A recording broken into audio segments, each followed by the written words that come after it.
I may owe somebody some time here. Welcome aboard the National Football Show with your boy Big Sills. By the way, JAKIB Media, gigantic week, man, when it comes to the NFL draft. And we appreciate everybody coming this week to the channel. Thank you so much. I can't thank you enough on what this week means to all of us here, because this is where people's passions really start shining. What do you do during the draft? There's some free agent conversation. And by the way, don't forget, JAKIB Media Thursday night, 8 o'clock starts at Joyner. Everybody is going to be there at Oceans Casino having an absolutely spectacular time. And I hope you'll join too, because this is going to be a great week. This is going to be a great week to determine what direction the Philadelphia Eagles are going to be going in when it comes to this draft. I'm hearing all kinds of things, okay?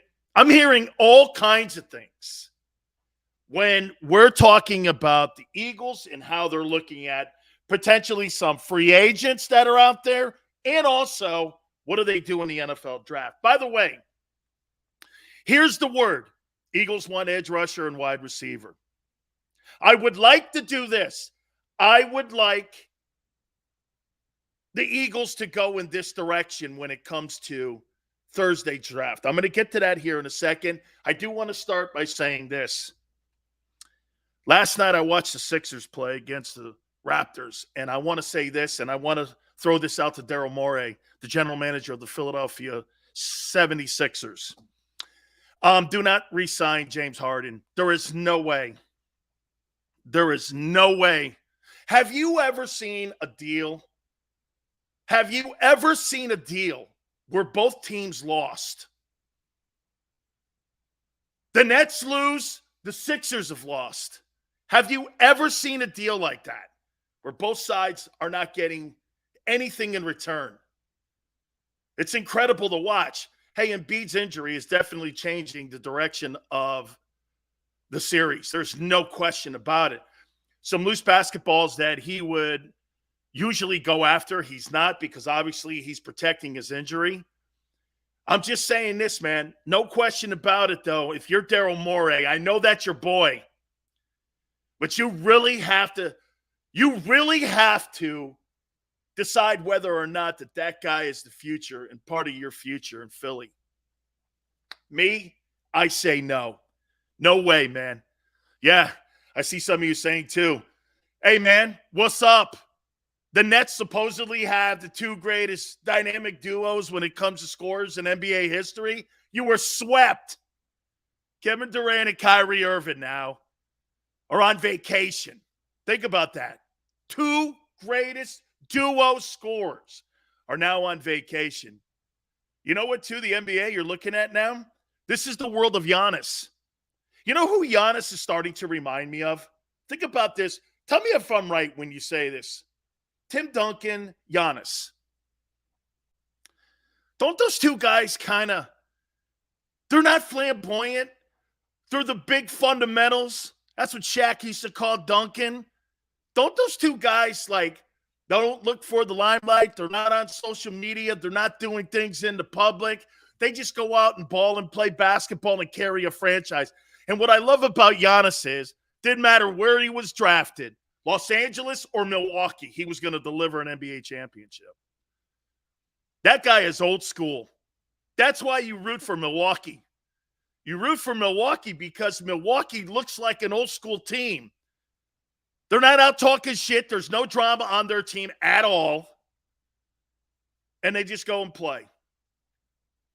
I don't know if they're going to be back-to-back champions, but you know what I love? I love the temperature of that organization. I love how they do business. They don't want drama guys on their team. They just want basketball players, and they just want skilled people to go out and try to deliver a championship and represent their community. That's what makes that special.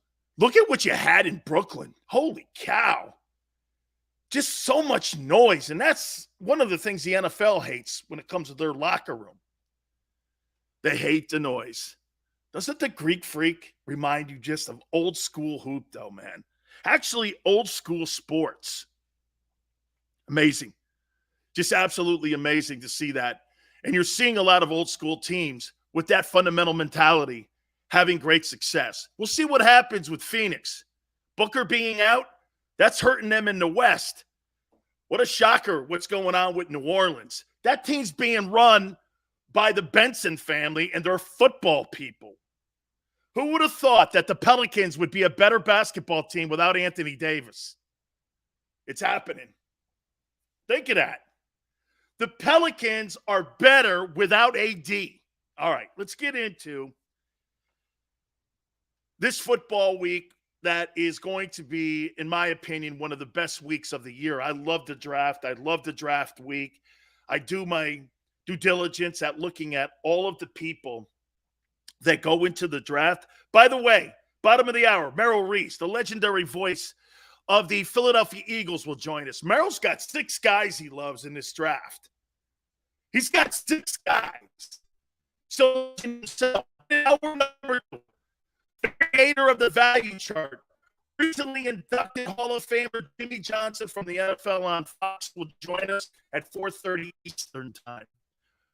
Power-packed week, man. JAKIB Media's got you covered when it comes to the NFL draft, and we're so proud that you're here with us. Please hit the like button. I'm going to get to my rankings. I ranked the top edge rushers and wide receivers in this Thursday's draft. This is reported now that the Eagles are making an emphasis on these 2 positions, edge rusher, wide receiver. And I ranked the top 10. I'm going to get to that here in a minute.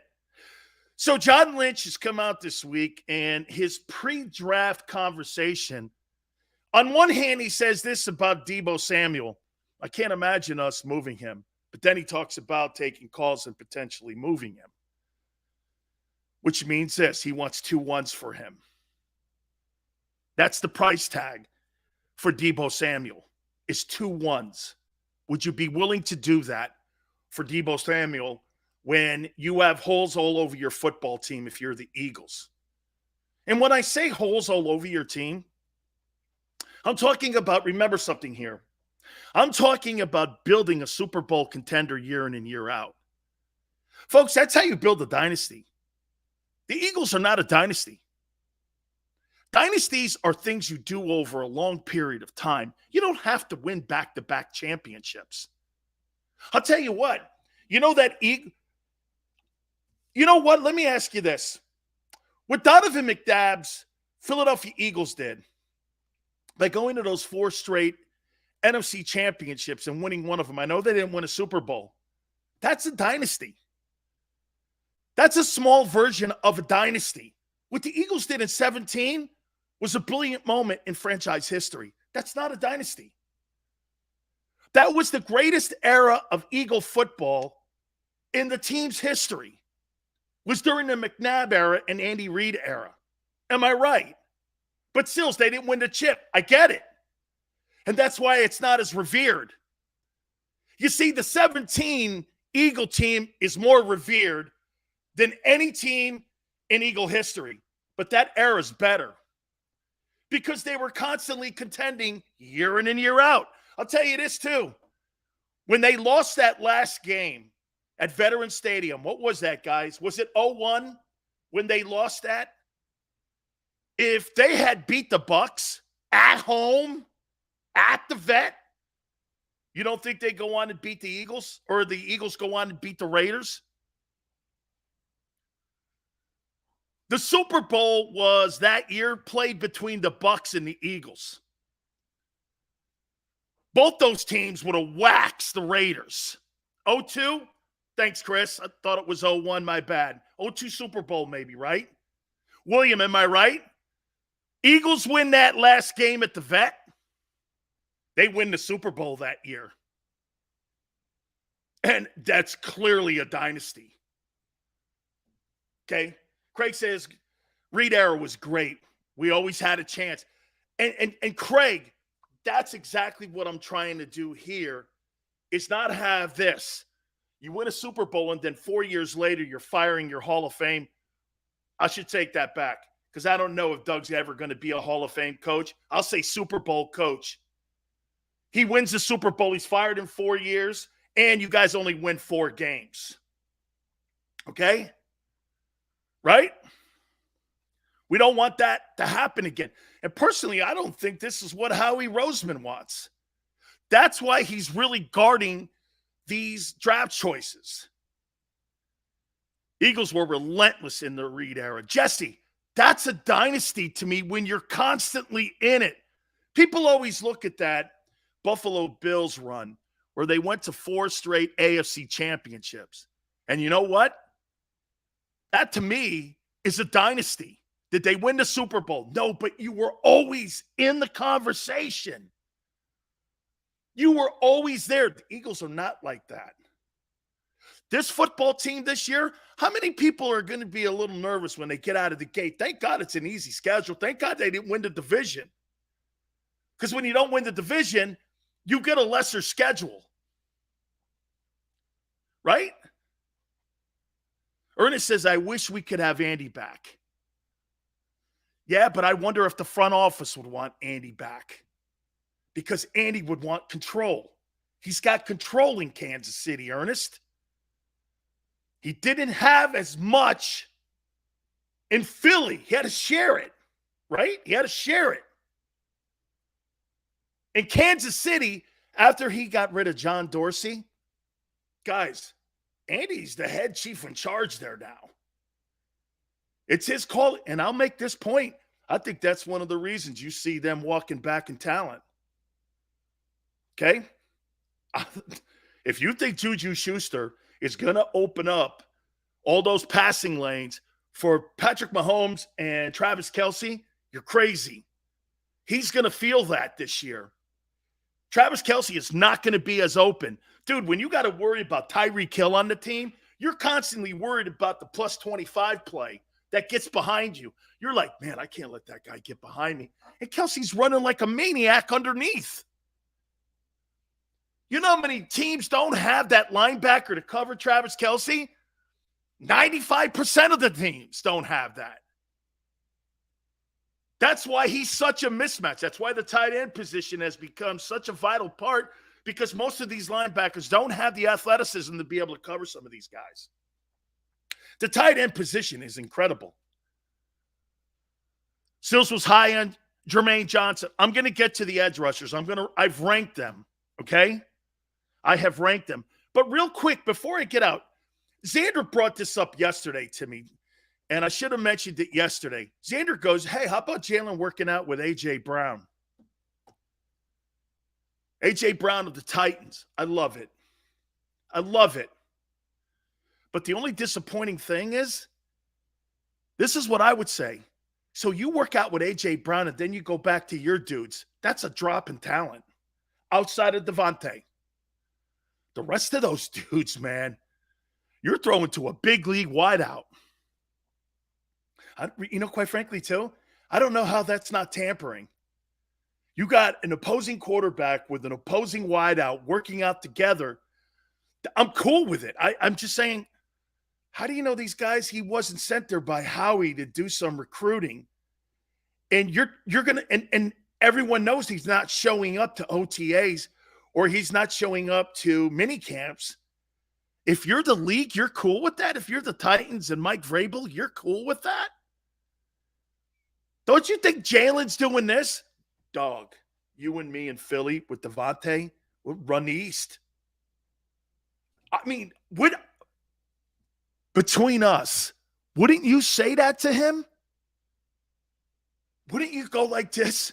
Hey, dog, you're sitting around having beers after a hard workout. You guys get everything and you're having dinner and you look over at him, you're Jalen. Hey, man, what if Howie made a move for you? I'd love to have you here. We're working out together. You and me, man. You and me, Devontae, Dallas Goedert. Man, and we can run this thing.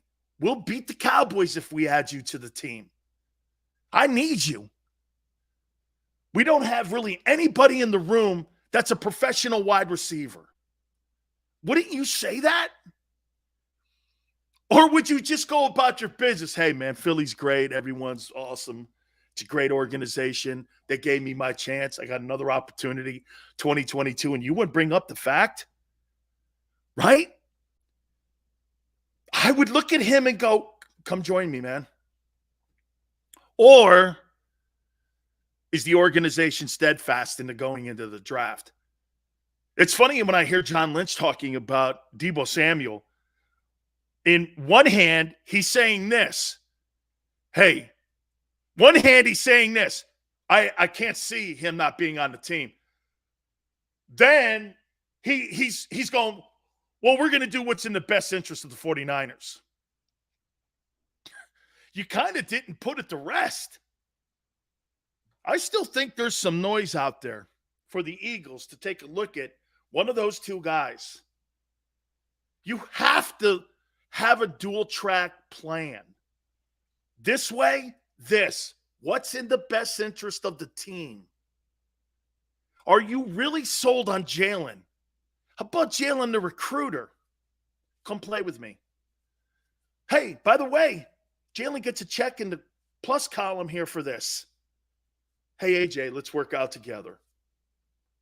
He's taking a page right out of Tom Brady's. This is what LeBron does. He recruits people around the NBA to come and play in Los Angeles. He's a Pied Piper. Nobody who likes where they're working, okay, and goes out and recruits. If you hate where you are, you're talking shit on the place. If you like where you're working, you show up to work and you do your job every day and you're in a good mood. And you're selling it. Jalen's selling it. Okay? What if AJ recruits Hurts to the Titans? Jesse, then that is kudos for Howie Roseman. Howie Roseman would want a high draft choice for Jalen Hurts. He's an alternate Pro Bowler. Put his team in the postseason. You and me could sit here and throw shade on him. Bottom line, this guy had a results first year starting. Is he better than Ryan Tannehill? I don't know. Would I want Tannehill on the Eagles? No. Am I okay with Jalen over Tannehill? Yeah. Spa says, I've been saying it, Sills. Don't forget, Merrill Reese, bottom of the hour. All right. Edge rushers. Wide receivers. This is the word going around all the draft rooms that the Eagles are going to make an emphasis on. I have ranked my top 10 edge rushers. I have ranked my top 10 wide receivers. Let's start with the wide receivers. Now, when I say this to you, know this and understand this. That stat that I gave you, that in the last decade, 60% of the wide receivers that have gone on to the Pro Bowl were not drafted in the first round, I think should play a factor here. Okay? I think you should think about it. Should the Eagles draft a guy in the first round at the wide receiver position? Big Chris, I'm not there. Number 10, Bo Melton, Rutgers. Very productive. On a not-so-good team. Greg Schiano's a friend of mine. Greg Schiano told me this kid here is a baller. Big physical guy. And I said this. He's not Mohamed Sanu. He goes, he's got Mohamed Sanu's body, and he's physical, and he's faster. Mohamed Sanu's only problem, he was decent when he was in Atlanta. Okay? He wasn't very good when he got into a structured situation in New England. Not everybody could play in that situation in New England with Tom Brady and Josh McDaniels, excuse me. Not everybody could play in that. Okay? Smile, I'm not taking anybody from North Dakota State. I am not. I don't know who they play. Absolutely off the board for me. Not interested. I'd rather have one of these other guys. Alec Pierce, Cincinnati. This is the guy that Ritter was hooking up with the entire time. Another rangy guy. Here's a guy that, by the way, I think all 10 of these guys are going to play in the NFL. Okay? Number 8, Jalen Tolbert, South Alabama.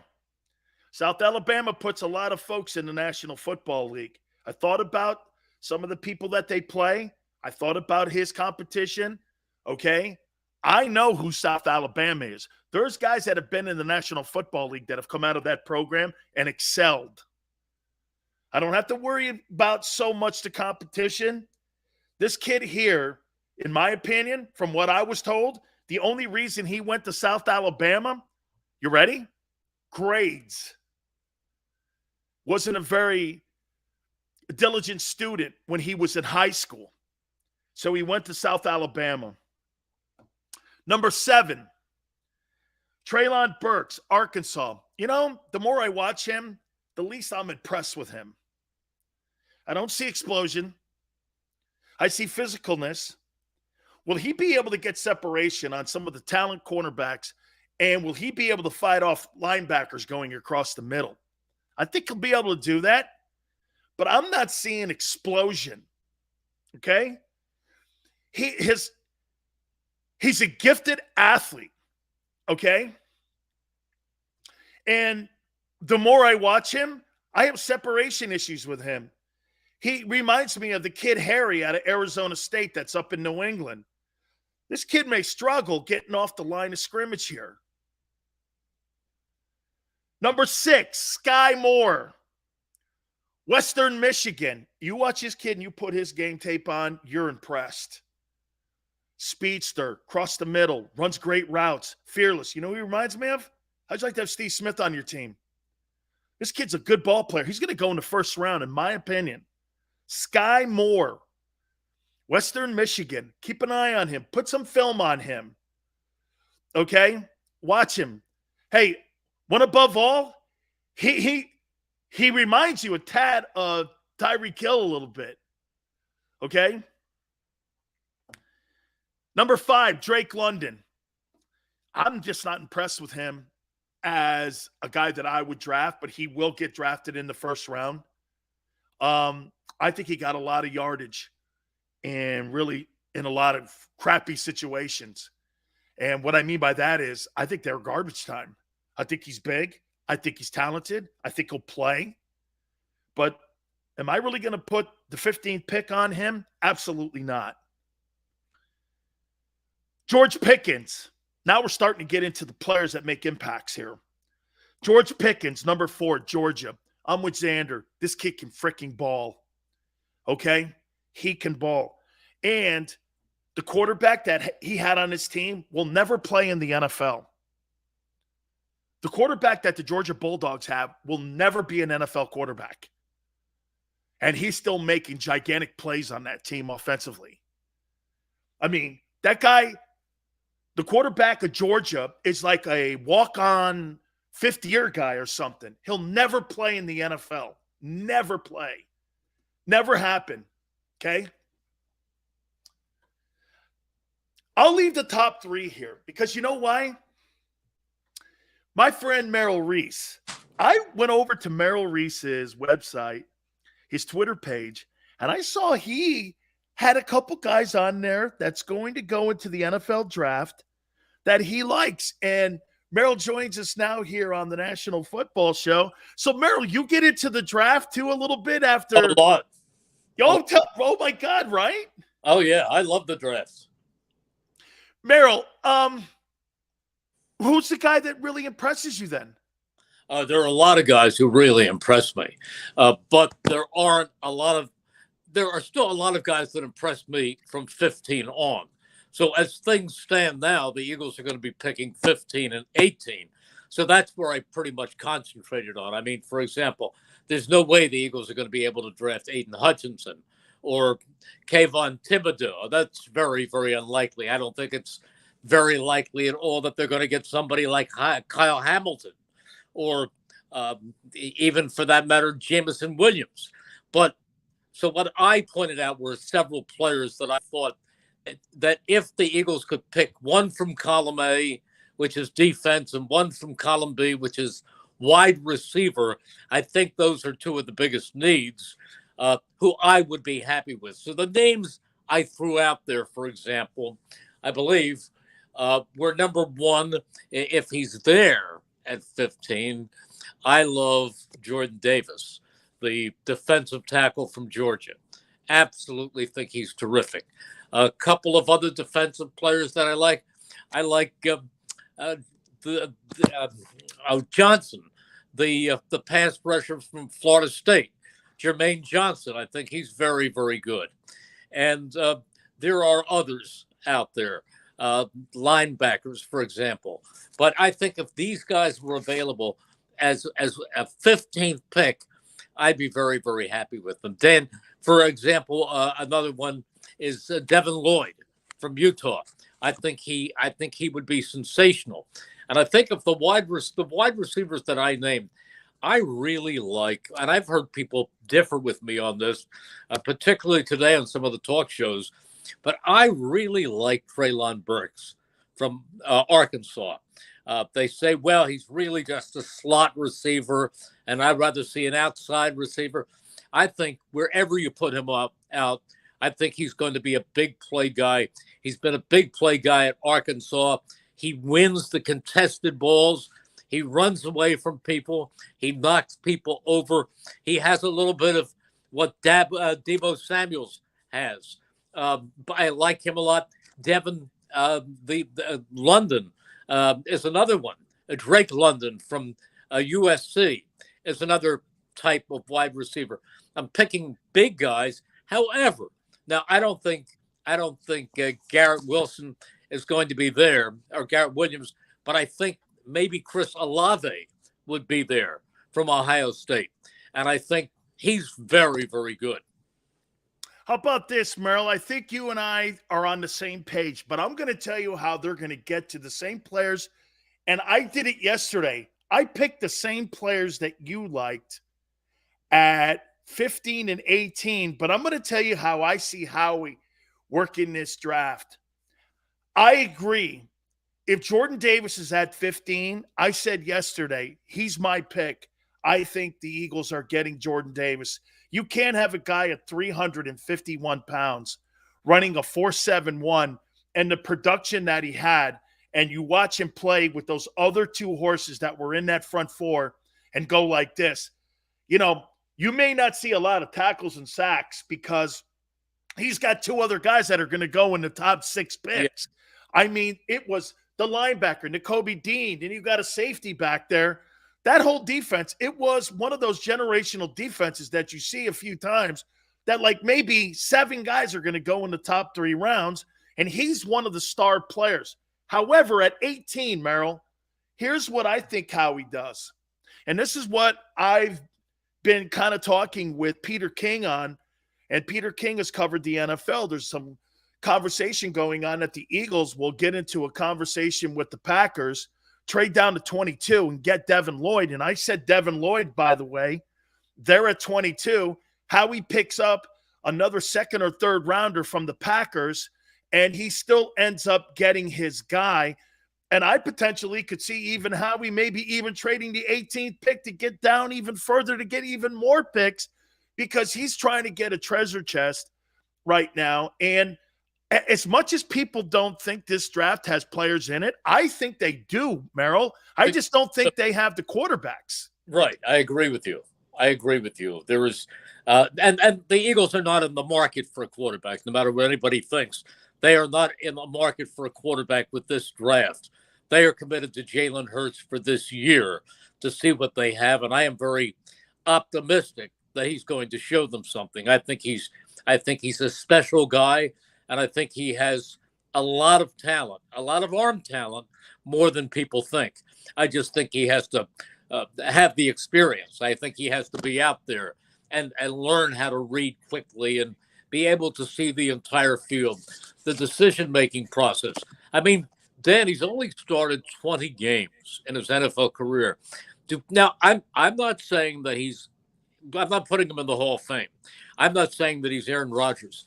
But if memory serves me, Aaron Rodgers was picked in 2005 by the Packers, but didn't really play a lot until 2007 or 8, where he really, once Brett Favre left, where he really became the guy, and you saw just how good he was. Drew Brees, I guess you would say 4 years from now, Drew Brees will go in to the Hall of Fame. There's no first ballot about that. But he really wasn't this kind of Drew Brees until he moved from San Diego to New Orleans and got with Sean Payton, and everything blossomed around him, and he became one of the great quarterbacks. It doesn't happen automatically. Once in a great while, you see a Justin Herbert or a Joe Burrow who meet immediate success because they're good and everything around them coincides to give them a chance to really be good. Look, I'm convinced, Dan, that this year the quarterback who is going to stand out, is going to make the biggest progress, is going to be Trevor Lawrence. Trevor Lawrence has every bit as much talent as Burrow and Herbert, but he wasn't in the situation to succeed. This year, he's got Doug Peterson helping him, and Doug Peterson can bring quarterbacks along. In fact, Doug Peterson's my pick to be the coach of the year this year, because I think he's going to dramatically change the fortunes of the Jaguars. And I'm going to expand what you're saying. I think Trevor Lawrence is going to have a Pro Bowl type season this year, in my opinion, under the direction. Yeah. You know, you bring something up about Jalen, and I'm just wondering, I agree with you in this realm here, Merrill. I think he is going to go from here, and I think he's going to improve so much from a year ago. And like you said, the limited amount of starts. My question to you is going to be, is going from here to here enough for the Eagle front office? Merrill, he may improve, and we're both thinking the same thing. He is going to improve, but is that going to be enough, his improvement, to sell them that he's going to be the future of the team? What does from here to here mean? How many wins are you going to get me? How far are they going to get in the playoffs? What is his quarterback rating going to be? What is his completion percentage going to be? You'd have to be a little more definite as far as his statistical achievements are concerned to tell me what tells them that he's the quarterback that they're going to hitch their wagon to for at least the next 5 or 6 years. I don't know. But I think if he continues to progress, and he says, let's say he throws 25 touchdown passes and 5 interceptions.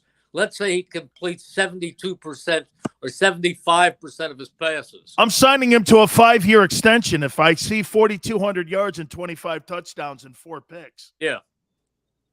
Or even 7 picks. But if he has a quarterback rating of 94, I think you're looking at the guy who's going to be here.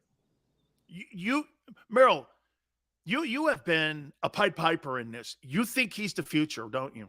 I do, but I don't count. I don't even count in my own house. Hey, that's okay. I think I'm in the same conversation. I've been married 33 years to my wife, and I go like this, Merrill, what's for dinner? She goes, whatever I'm cooking. And I'm saying, okay. Merrill, the development of Devontae Smith this year, in your opinion, you expect to see also those great improvements from what we saw a year ago to this year, too, because of the improvement of what you think Jalen's going to bring to the offense? Well, I don't think he needs great improvements. I just think he needs to progress because he's brilliant. He is a brilliant wide receiver. The Eagles know that they struck gold with Devontae Smith. He is that good. So maybe he becomes a little more polished in the pro game, and maybe there's another weapon on the other side. I named a couple before that can take some of the focus off of him. Eagles already have a very, very talented pass-catching tight end in Dallas Goedert. So we'll see how everything else goes. They also have a very, very good offensive line. They really do. So I think there's a chance that because of what is around him and as the team progresses, he will have more of an opportunity to explode. and to catch the big passes and to increase his total of touchdowns. But I think Devontae Smith is a terrific player.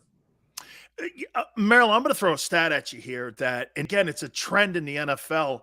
And I was given to this. We have Jimmy Johnson coming on in hour number 2, and Coach Johnson told me this stat. That do you know that in the last decade, 60% of the wide receivers that have made it to the Pro Bowl were not drafted in the first round? 60%.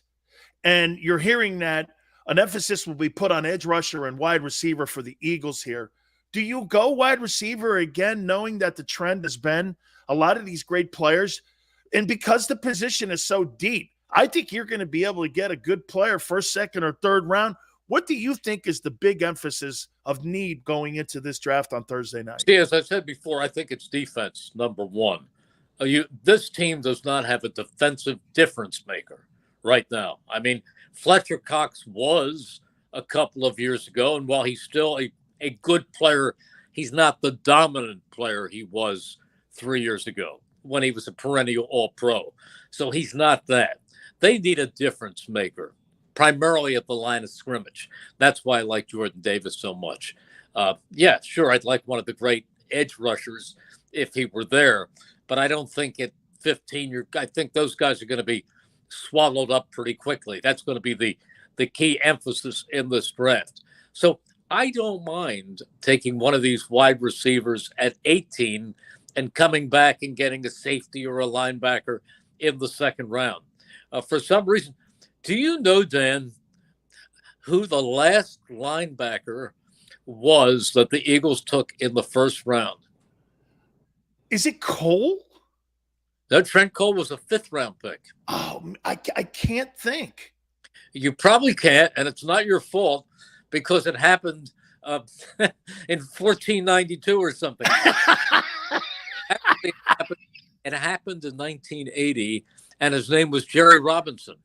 Oh, the guy from UCLA? Yep, 3-time All-American from UCLA who had played Dick Vermeil at UCLA, and Dick Vermeil was the Eagles coach. But that was the last time the Eagles took a linebacker in the first round. 1980. Oh, my God, Jerry. What a great ball player, too, in college. We're talking 42 years. Yeah, my God. All right, Merrill. I'm going to put you on the spot here, but I'm not going to ask you for one because I don't think you could answer just one. I want your 3 favorite Eagles of all time. Who are they? Do you want my 3 favorite Eagles as people, as players, as exciting? See, I have different categories. To me, in my tenure, this will be my 46th year. I'm shooting for 146. But in my 46 years, the greatest Eagle would be Reggie White.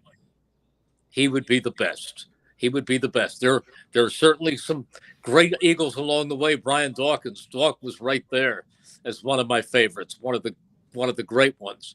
The most exciting Eagle, the one Eagle who brought more electricity than any other would be Randall Cunningham.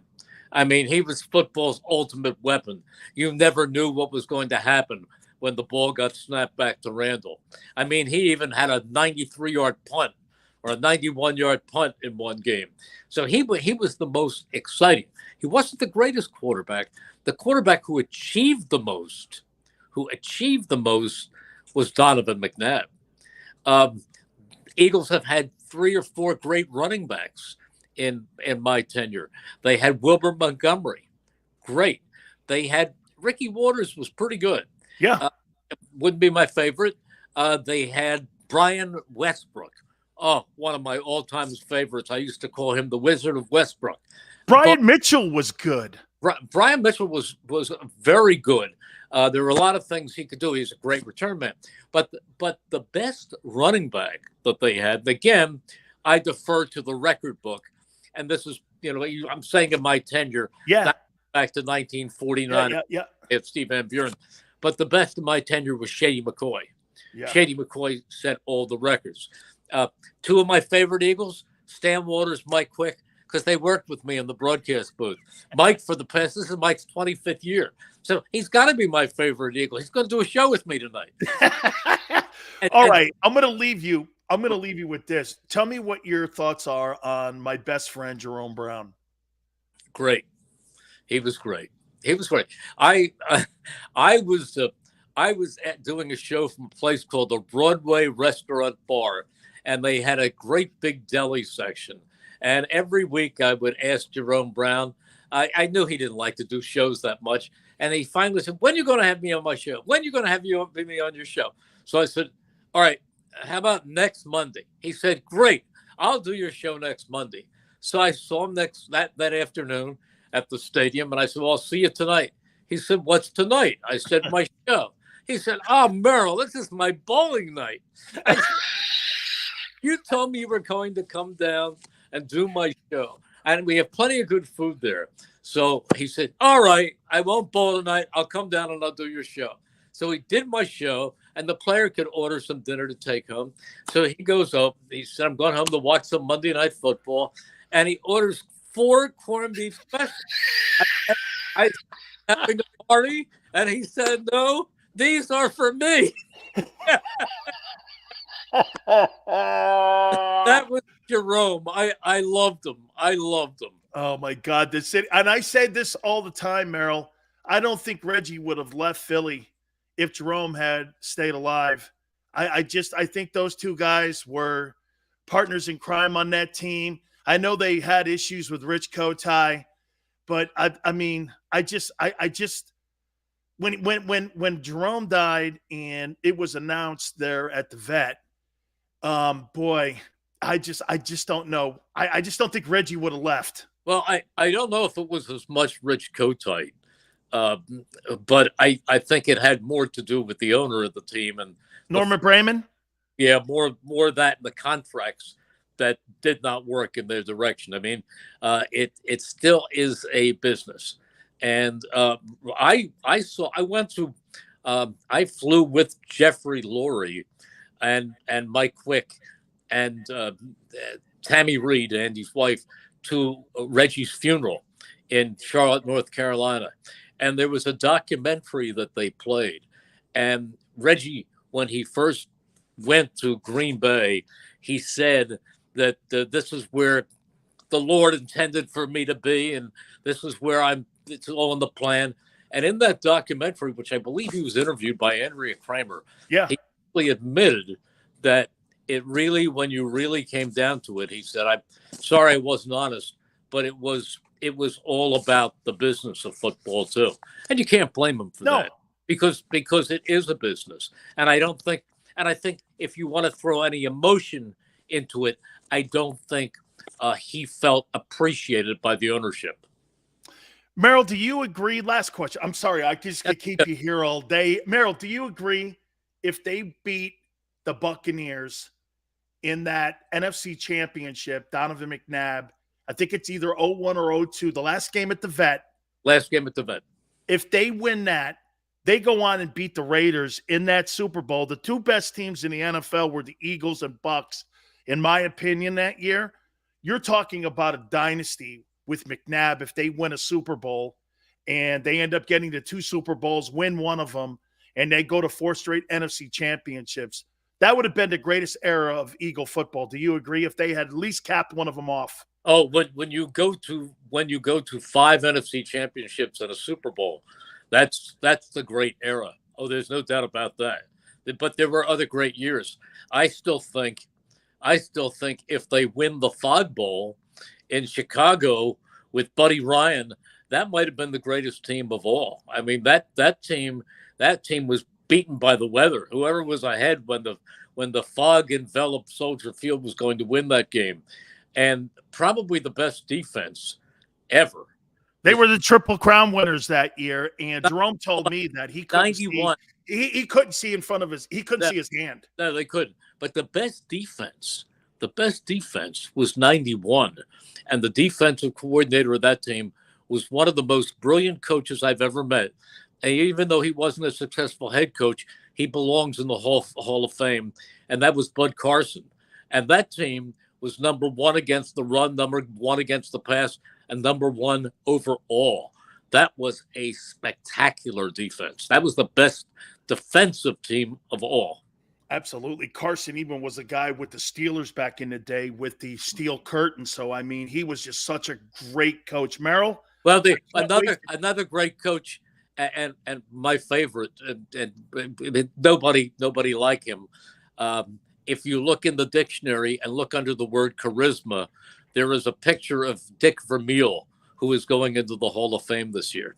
And Carl Peterson is going to introduce him. And if I'm not mistaken, Merrill, Carl Peterson was on Dick's staff at UCLA and also with the Eagles, right? Yeah. Yeah, originally I think he was a tight ends coach, and then he became the director of player personnel.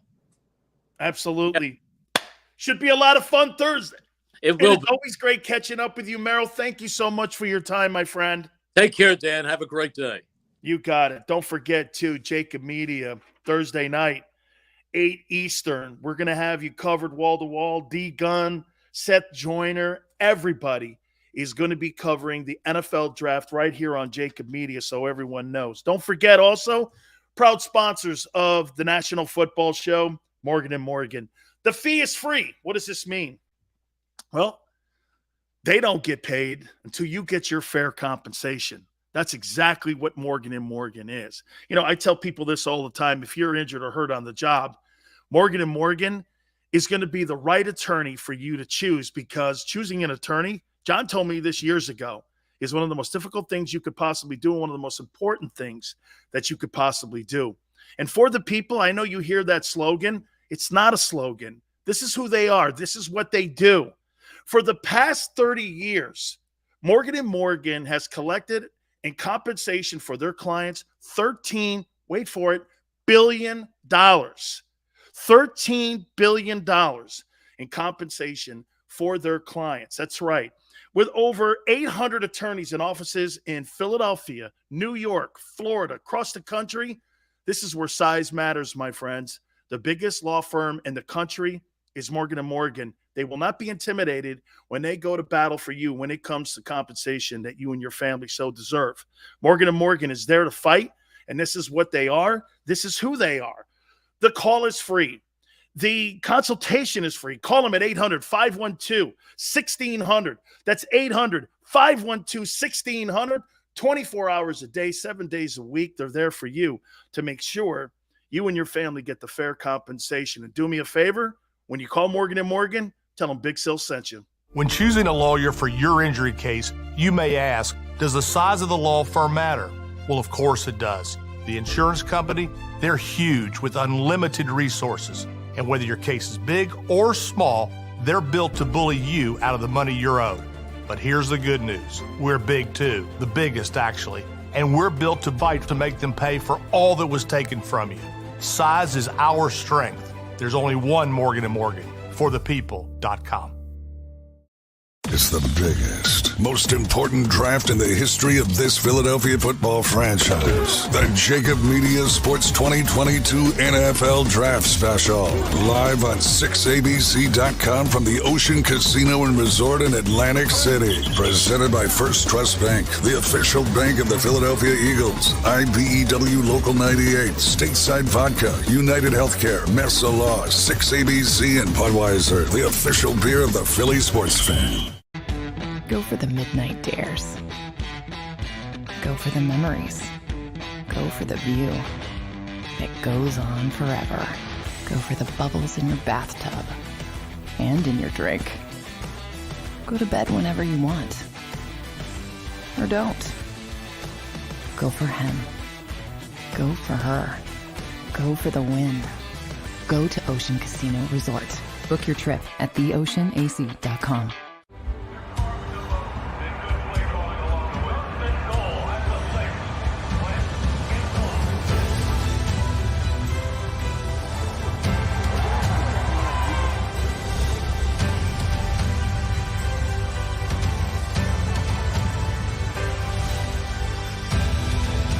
Field of life, First Trust Bank is there for you. Champions on three. 1, 2, 3. Because Philadelphia dreams deserve a Philadelphia bank. right, did you know I was the mommy slam dunk champion? Really? Yes, really don't sound so surprised. Let's see it. Oh, you're ready. All right, here we go. Let's hear the crowd. So go to right, I go to left, fake a mom. Mama, go up, mama! She did it. Again? You can't avoid gravity, but United Healthcare can help you avoid financial surprises by helping you compare costs and doctor quality ratings. United Healthcare. Uh-huh. At Stateside Vodka, every new customer gets the world's best rocks glass. Free. What's that? A rocks glass? You're telling me that bottle is cut in half? You could say that. Holy shit. The glass is for cocktails, right? It's for this, this, this, and that. Is the length of the glass equal to your... You betcha. But is it made out of... Glass? Yeah, okay, but is the rip... Smooth? Will you stop doing... That? I'm the professional here. And you're telling me I can get one of these glasses for free? That's right. One free rocks glass per customer with each first-time purchase of Stateside Vodka. All from the company that's highly awarded. 0 carbs, 0 sugar, and deliciously tasting vodka. So good, it just disappears.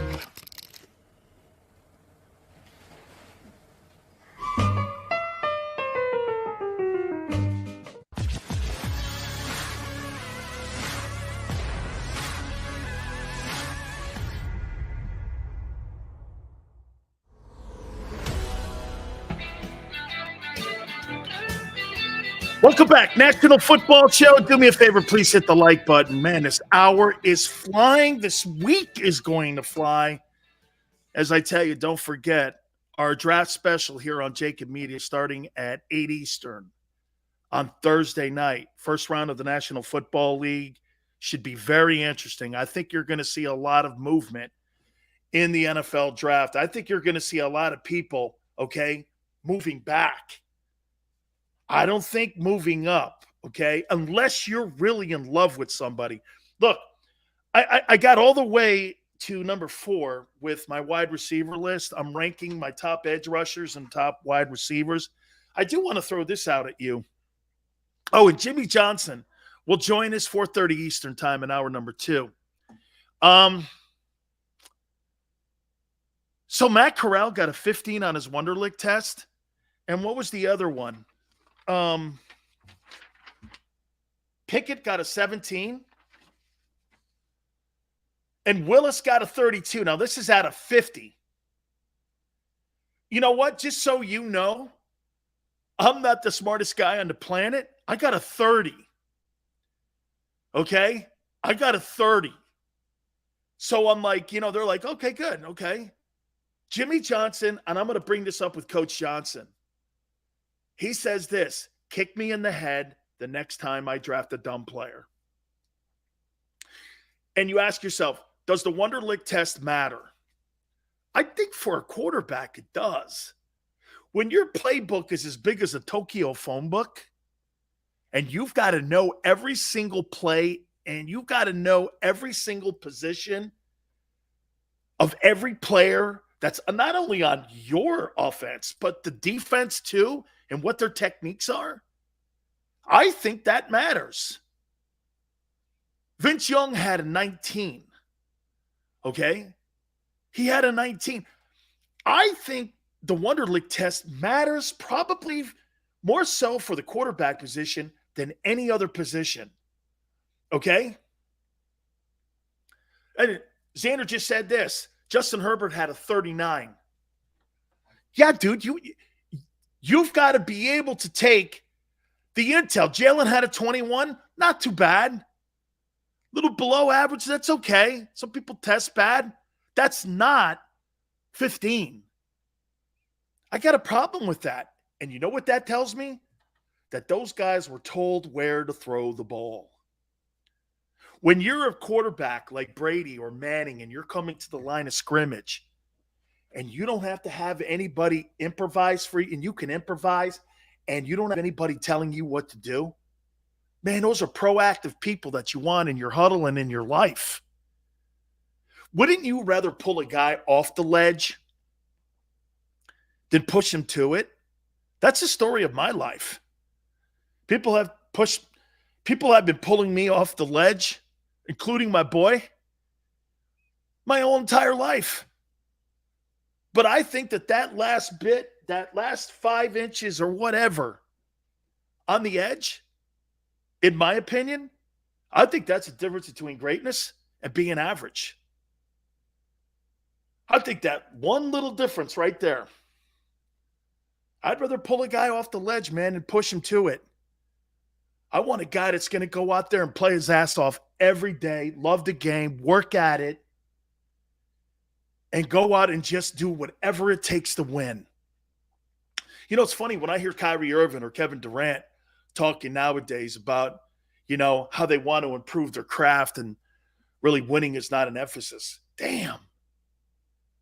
I love to win. I'm a horrible loser.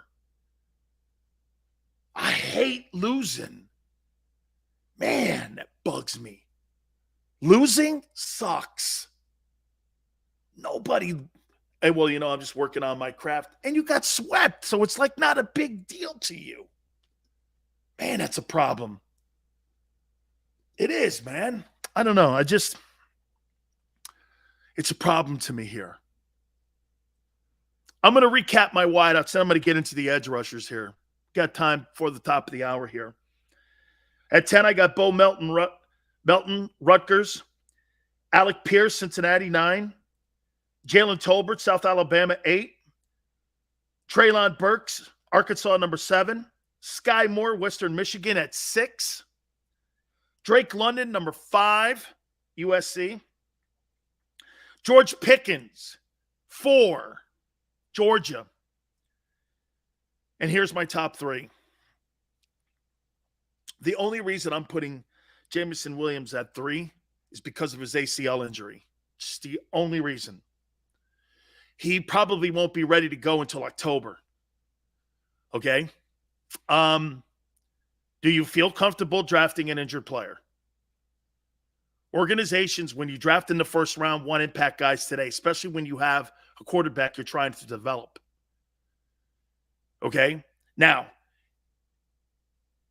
if you're down at the lower end of the draft, he's a perfect pick. But when you're talking about top 10, boy, should the Jets invest in him and have him ready by October for Zach Wilson? That'll be a big decision. Me, I don't draft injured players in the first round. I'm not doing that. That first round pick has to play right now, today. Okay? You know what? It's funny. It's funny. I just remembered. I remember telling Bruce Allen. You guys remember a player by the name of Cadillac Williams? Remember he played with Ronnie Brown. They were a tandem for Coach Tuberville at Auburn. They went undefeated. Remember that team? And I remember telling Bruce Allen this because Adrian Peterson, I think, came out in that draft. If I'm not mistaken, I think Adrian was in that draft.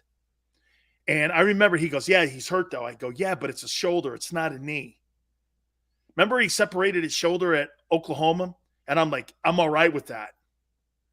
Running backs have separated shoulders. It's kind of what they are, who they are. I go, this ain't a knee injury here.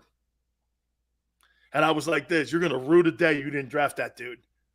And Cadillac got out to like 3 straight games where he had 100 yards. And I was like, I'm still taking Adrian Peterson. Okay? I'm still taking Adrian Peterson. So I got Jameson Williams at number 3. Number 2, Chris Olave, Ohio State. I think we all know who the number 1 is. I think it's Garrett Wilson. I think Garrett Wilson is the top wideout because Jameson Williams is injured. If he was full strength, it would go Williams, Garrett Wilson, and Chris Olave. That's how I would put the top 3. I would just rearrange it a little bit. And I would look at and go there with this. Corral going in the first round easily. Okay, good luck to you, man. 3rd round kid. You're going to take him in the first round. A 3rd round guy. There is not a quarterback in this draft that's got a first round grading. Not even a second round grading. And you're going to take him in the first round, and he's as dumb as a box of rocks. Good luck to you. Hope it works out.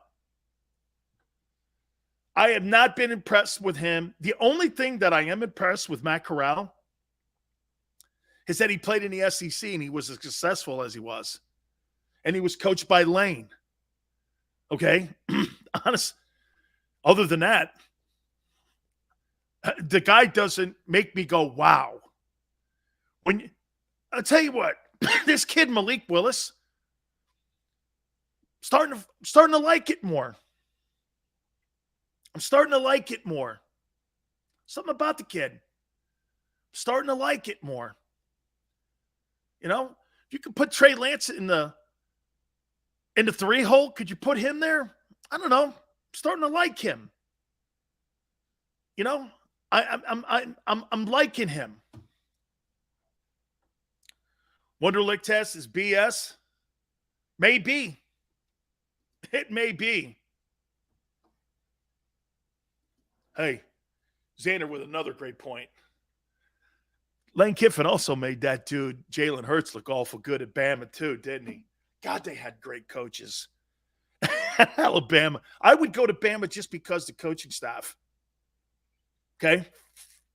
Honestly, that coaching staff they have, there's not an NFL coaching staff that's in the same category. Maybe Belichick's.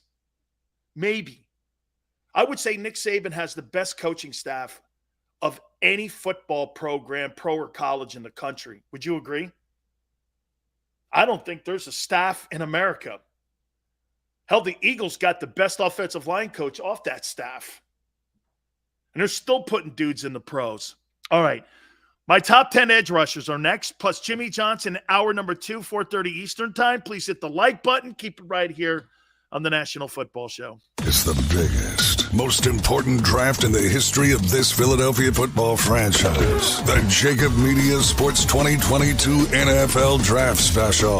Live on 6abc.com from the Ocean Casino and Resort in Atlantic City. Presented by First Trust Bank, the official bank of the Philadelphia Eagles. IBEW Local 98, Stateside Vodka, United Healthcare, Mesa Law, 6ABC, and Budweiser, the official beer of the Philly sports fan. Go for the midnight dares. Go for the memories. Go for the view that goes on forever. Go for the bubbles in your bathtub and in your drink. Go to bed whenever you want. Or don't. Go for him. Go for her. Go for the win. Go to Ocean Casino Resort. Book your trip at theoceanac.com.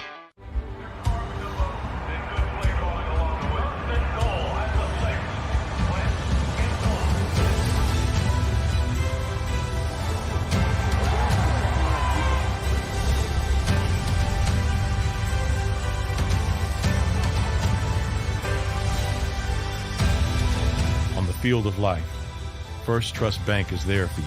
Champions on 3. 1, 2, 3. Because Philadelphia dreams deserve a Philadelphia bank. All right, did you know I was the mommy slam dunk champion? Really? Yes, really don't sound so surprised. Let's see it. Oh, you're ready. All right, here we go. Let's hear the crowd. So go to right, go to left, fake a mom. Mama, go up, She did it. Again? You can't avoid gravity, but United Healthcare can help you avoid financial surprises by helping you compare costs and doctor quality ratings. United Healthcare. Uh-huh.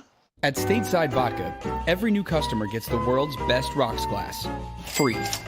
What's that? A rocks glass? You're telling me that bottle is cut in half? You could say that.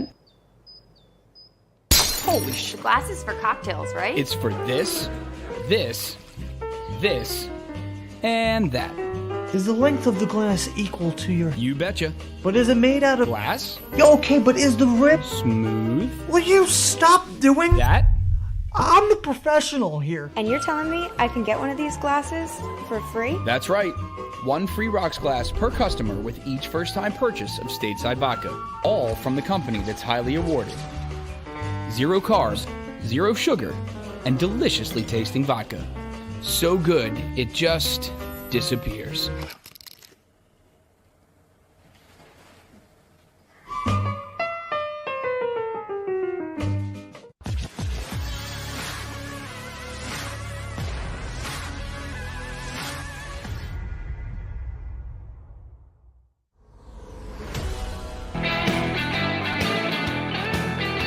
Fast first hour number 2 now. Jimmy Johnson, bottom of the hour at 4:30 Eastern time. Please hit the like button. Thank you guys so much for coming aboard.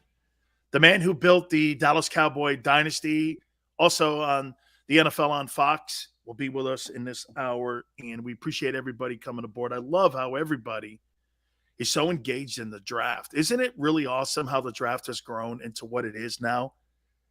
It's got to be would you agree it's the NFL's biggest non-contact day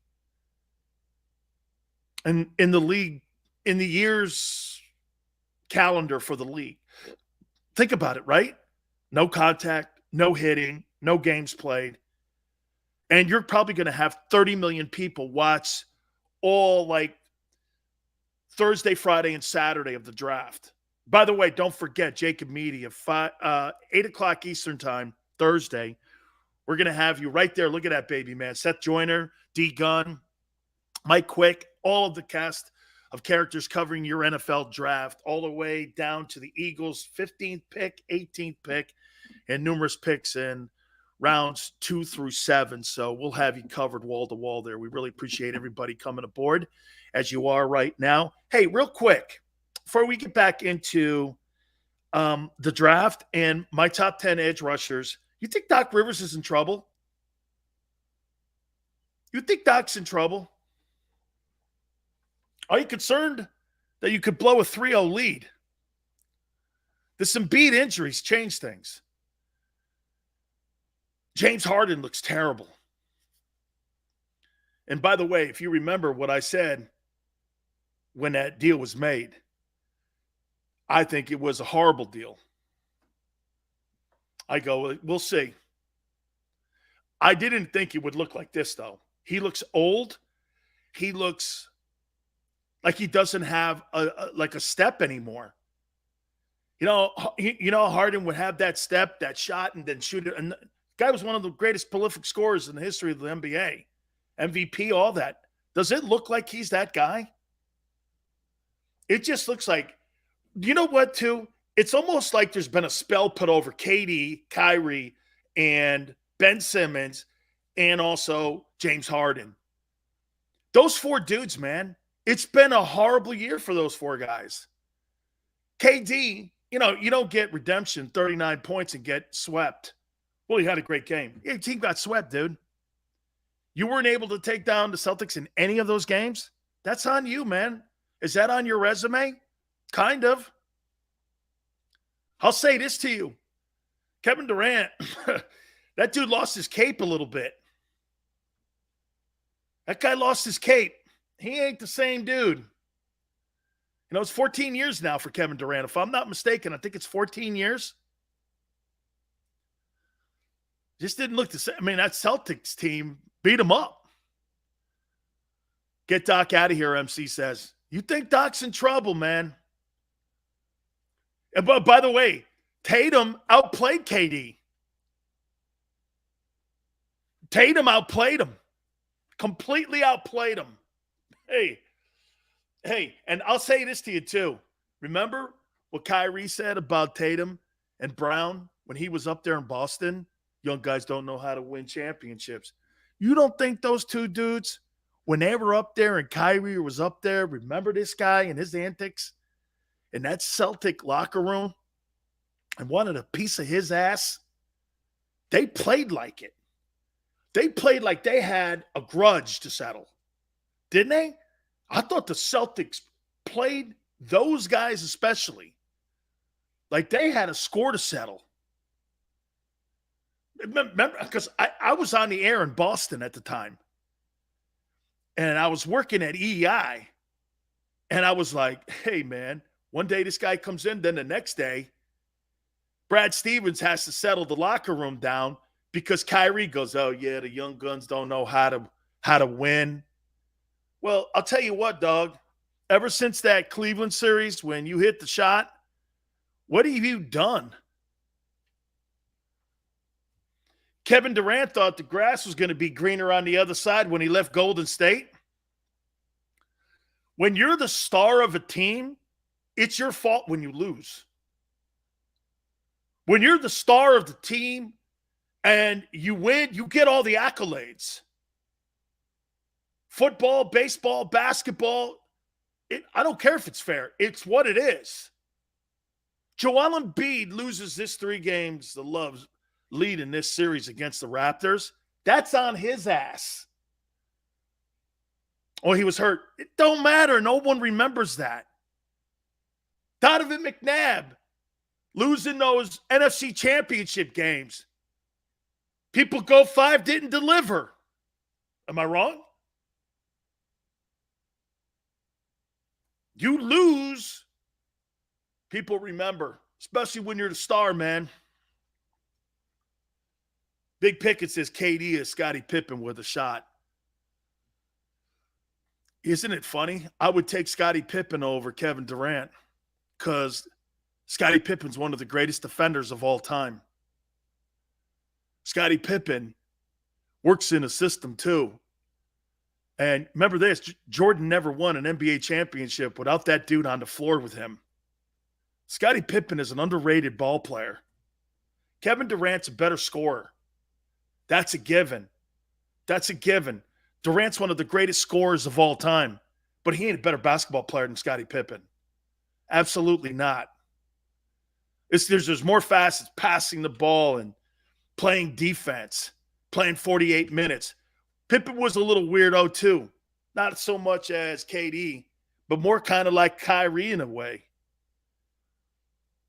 You know, I mean, so Scottie Pippen, dude, one thing about that Bulls team, you know why that Bulls team, is it the 98 team? Guys, tell me, is it the 98 team, the last team that they won the NBA championship? I think that's Title VI, right? That's my favorite basketball team of all time. You know why? Didn't matter where they were, who they played. They went out there and wanted to kick your ass, whether it was the 20th game of the year or the 80th game of the year. They wanted to kick your ass. And everyone on the team knew their role. Pippen was the Robin on the team. Rodman got the boards. Everyone else was a fill-in piece. Tony Kukoc was a perimeter shooter. Jordan ran the whole thing. He was the straw that stirred the drink. You know how hard it is to find a football team or a basketball team or baseball team where everyone knows their role. Like in companies, you always have somebody doing something out of character and it screws the room up. Someone who thinks they have to do your job for you. The great people that put teams and businesses together allow people to actually become leaders. Your idea is to develop leadership. You know how you develop leadership? Know your role. Know who you are. Know what you're expected to do. The guys like Jordan and Barkley and Shaquille O'Neal and guys like that, Moses Malone and Dr. J, those guys, they had to do a little extra. Phil Jackson was a conductor, right, Rico? This guy's balancing dishes. Phil Jackson's greatest strength is not doing the triangle. That was Tex Winter. As a matter of fact, the triangle was developed for the pivot man, not for the point guard. But Tex was so smart, he turned the thing around and made Jordan a centerpiece. He made them from the top of the key. Jordan was the centerpiece. That thing was built for the center. Then you had Kremens on the bench too. His other defensive specialist, an offensive guy who Phil leaned on. Phil was doing this. And whatever you want to say about Jerry Krause, he did find Tony Kukoc. He did get Dennis Rodman in the building. He put all those pieces like Cartwright, Luke Longley, and all those other guys around Jordan. And he hired Phil. You say whatever you want. It was an adversarial relationship between Krause and Jordan, but it worked. That's an organization of champions. I may not like you, dude, but I listen to you. That's the one thing that I've been critical of the last couple of weeks with the Eagles, is that not everybody's given a voice in the room. There's one voice with one guy who's the orchestra. He's the guy, the conductor, and that's Howie Roseman. You're going to listen to a guy at the bottom of the hour, Jimmy Johnson, who listened to every single assistant coach and Bob Ackles and all the things that they did on how they built that Cowboy dynasty. Coach Johnson had a value chart. You know where Coach did most of his damage? Not in the first round. Jimmy did most of his damage with those Cowboy drafts in rounds 2 through 12. Used to be 12 rounds back in the day. When I was in the league, it was 12 rounds. And Jimmy was the guy who was evaluating Larry Allen at Humboldt State. Got him in the 12th round. Guy's one of the greatest O-linemen of all time. One of the greatest. Organizations that are successful, everyone has a role. The 49er dynasty. Ed DeBartolo owned the team. John McVay built the team. Bill Walsh coached the team. No one got in everybody's way. No one got in anyone's way until Carmen Policy showed up. And then you had a guy wanting to get credit for building. People look at Carmen Policy today and they think Carmen Policy was the reason that the Niners won 5 Super Bowls, when in theory he was only really responsible for 1. And it was because he got on the back end of what those guys did. Bill Walsh and Ed DeBartolo were the guys that were building that team with John McVay. Yes, Sean McVay's grandfather. It wasn't Carmen. Carmen got the credit because you know why? Carmen was the loudest guy in the room. I used to go like this. So Carmen Policy's taking credit for the success of the 49ers. That's why when he got to Cleveland, he sucked. He couldn't put an organization together because Eddie DeBartolo put that thing together. 49ers have had marginal success since Eddie D hasn't owned the team. But everybody was on their respected rails.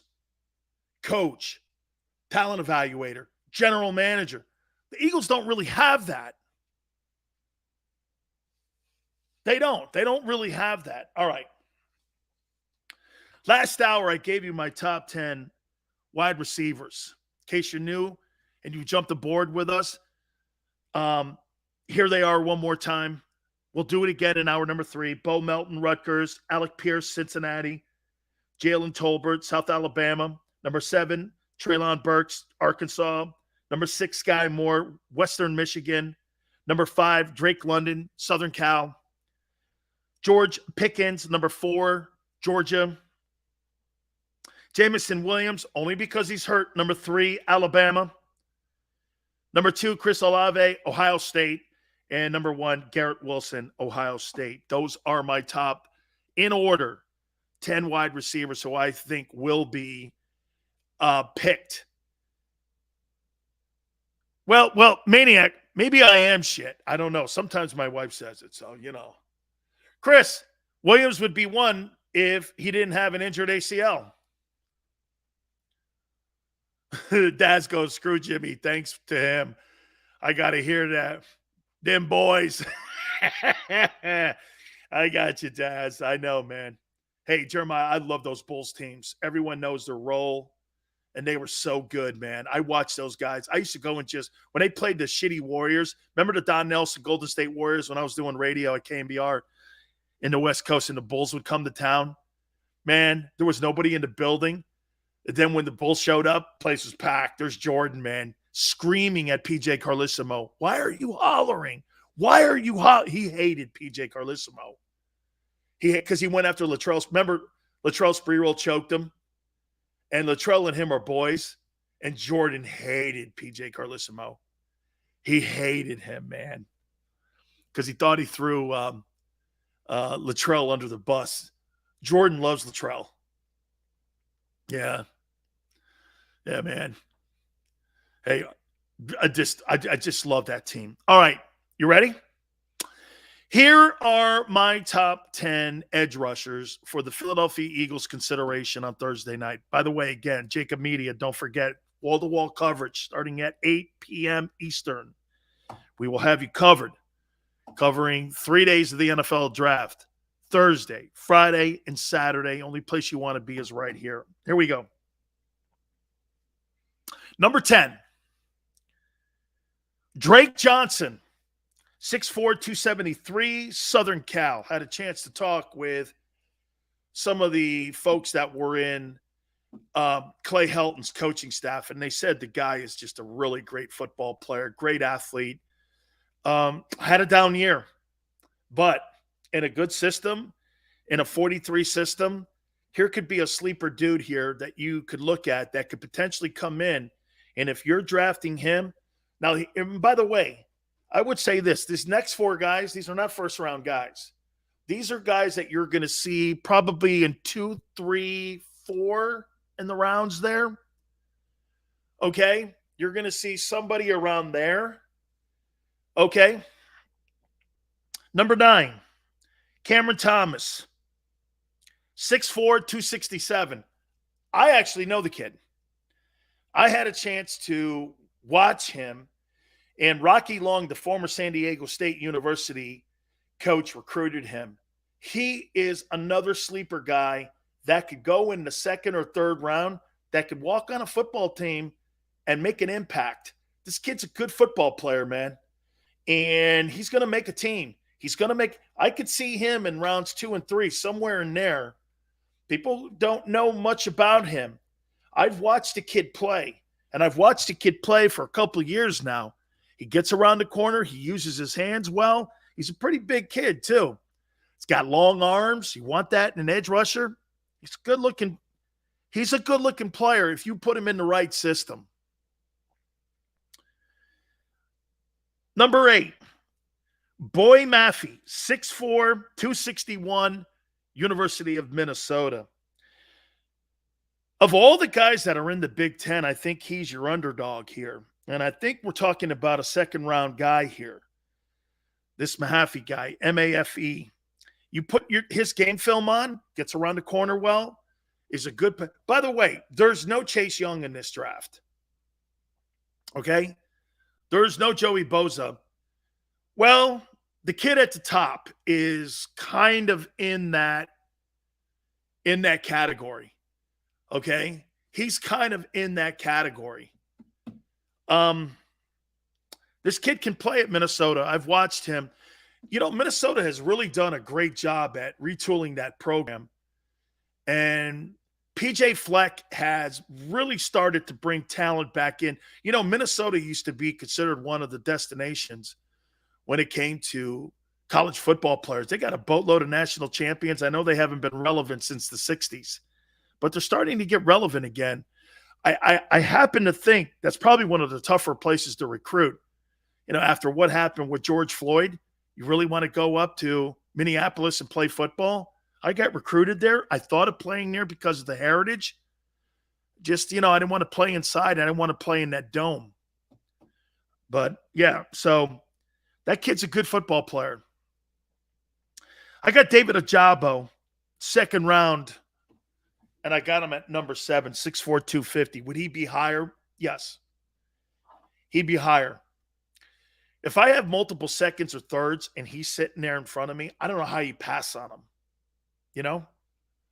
But the problem that you have with the Eagles is, do you draft a kid knowing you need somebody to come in and help you today? Or would you rather take the guy who's healthy and can contribute right now?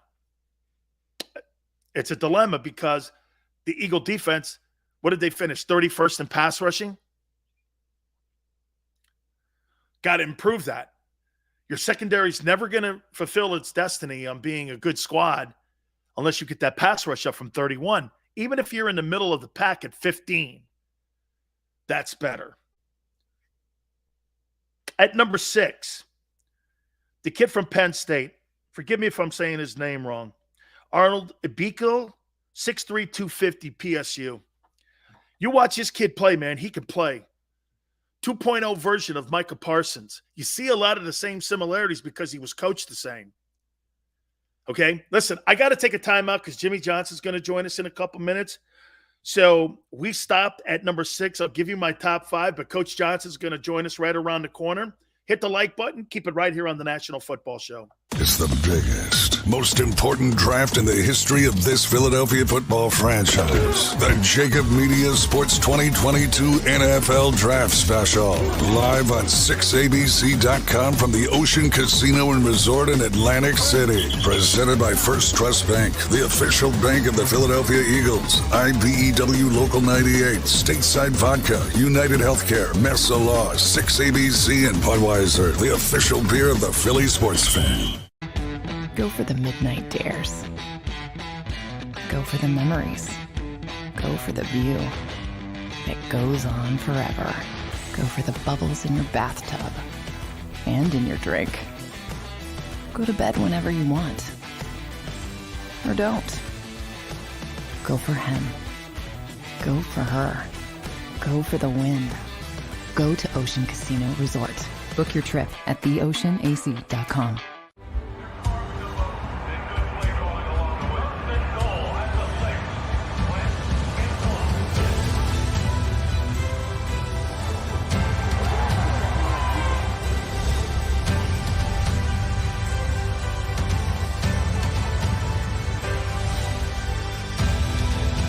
Field of life, First Trust Bank is there for you.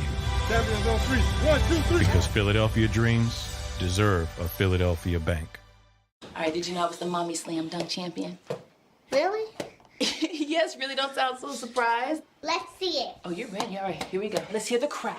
So go to right, go to left, fake a mom. Mama go up, She did it.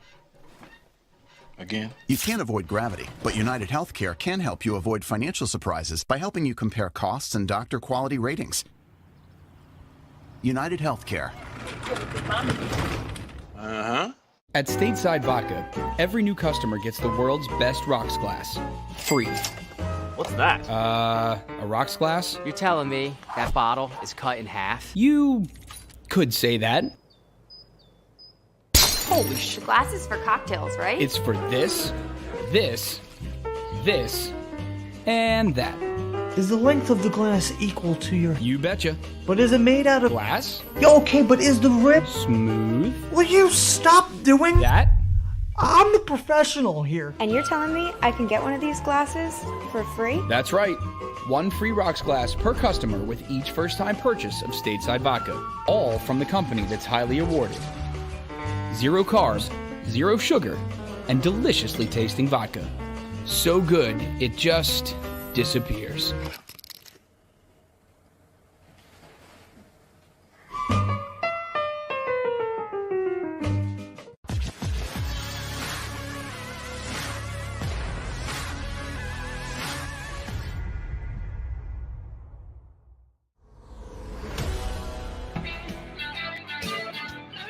Welcome back, National Football Show with your boy Big Stills. Don't forget, Thursday night, Ocean's Casino. We will have a gigantic draft party there. Seth Joyner, D. Gunn, everyone's going to be there starting at 8 o'clock Eastern time for the NFL draft. You know, before I get into the draft, I want to tell you guys something about swagger.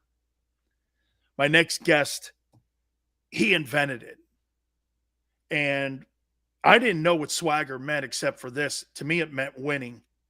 We got to talk all the trash we wanted when we played at Miami.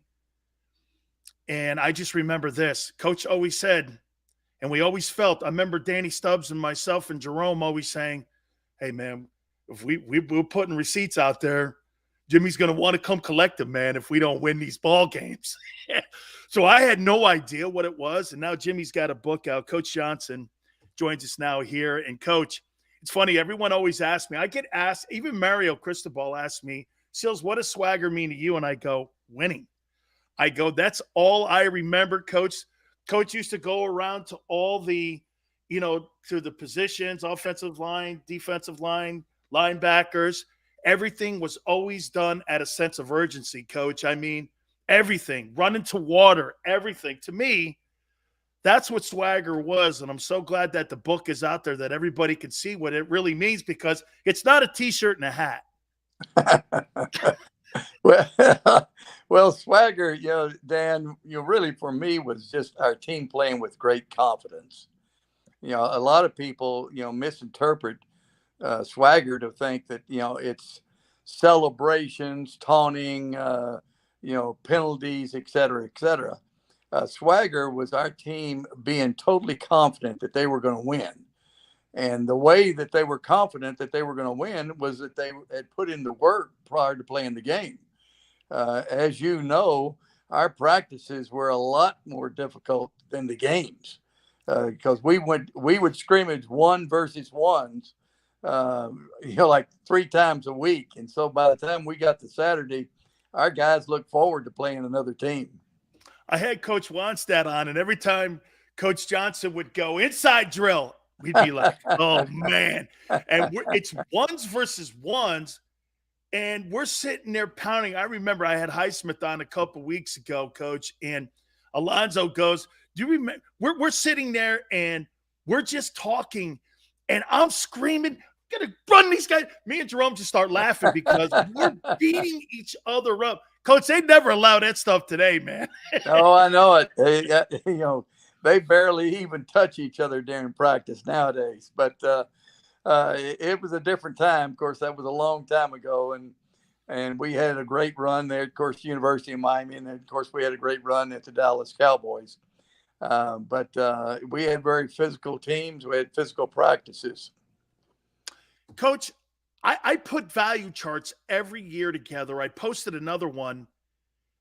And I got to tell you, man, these things take forever to put together. Right. These value charts. And I always feel uncomfortable, Coach, when I have the number 1 pick in the draft and I put 1,000 next to it and I'm doing this. There's no way Coach looked at that and go, that's the 1,000th valued pick. How hard was it for you when you put this chart together to stick to your fundamentals when you were going through a draft? Well, my first draft, we drafted pretty well. Our first 4 picks were all academic All-Americans. They were all Pro Bowlers, Troy Aikman, Darrell Johnston, Mark Stepnoski, Tony Tolbert. But I thought that, back then, Dan, people didn't trade. There wasn't fantasy football. There wasn't a whole lot of trading going on. But I just took the philosophy that, if I didn't want a particular player, the best player available, I'd trade out of that pick. And, I'd trade up, trade down. And in fact, in the 5 years I was at Dallas, I made 51 trades. And really there was, like, for instance, the New York Giants made 1 trade during that 5-year period, and that was with me. The teams just didn't trade. But I needed a tool to help me in making all those trades. And so what I did, I had one of the guys in the organization crunch the numbers. And, I said, hey, go ahead and get all the trades that have been made here for the last 4 or 5 years, pick for pick. And we can do a bar graph there or a line graph, and we can arbitrarily put numbers on it. And so it was just a tool for me to make trades, in an instant. I can be on the clock and be 4 or 5 minutes. And, I'll say, hey, I'll swap 1s. I'll give you my 3, et cetera. In fact, that's what we did to trade up to get Emmett. And I knew the value of all these picks. Well, the other teams didn't have this chart, and they didn't have that tool to help them make the trades. So we got a lot of value out of that for years. But then, of course, Wannstedt goes to Chicago, Norv Turner goes to Washington. They take the chart with them. Now everybody in the league has a chart. Now, they've tweaked it a little bit because of the salary cap, et cetera, and they should tweak it. But it's amazing to me. I talked to Brett Veach not too long ago, and he said, hey, I used your chart to trade for Brown. And I talked to Ozzie Newsome. He said, I used your chart to trade for Peters. And so, after 30 years, they're still using this chart. Absolutely, Coach.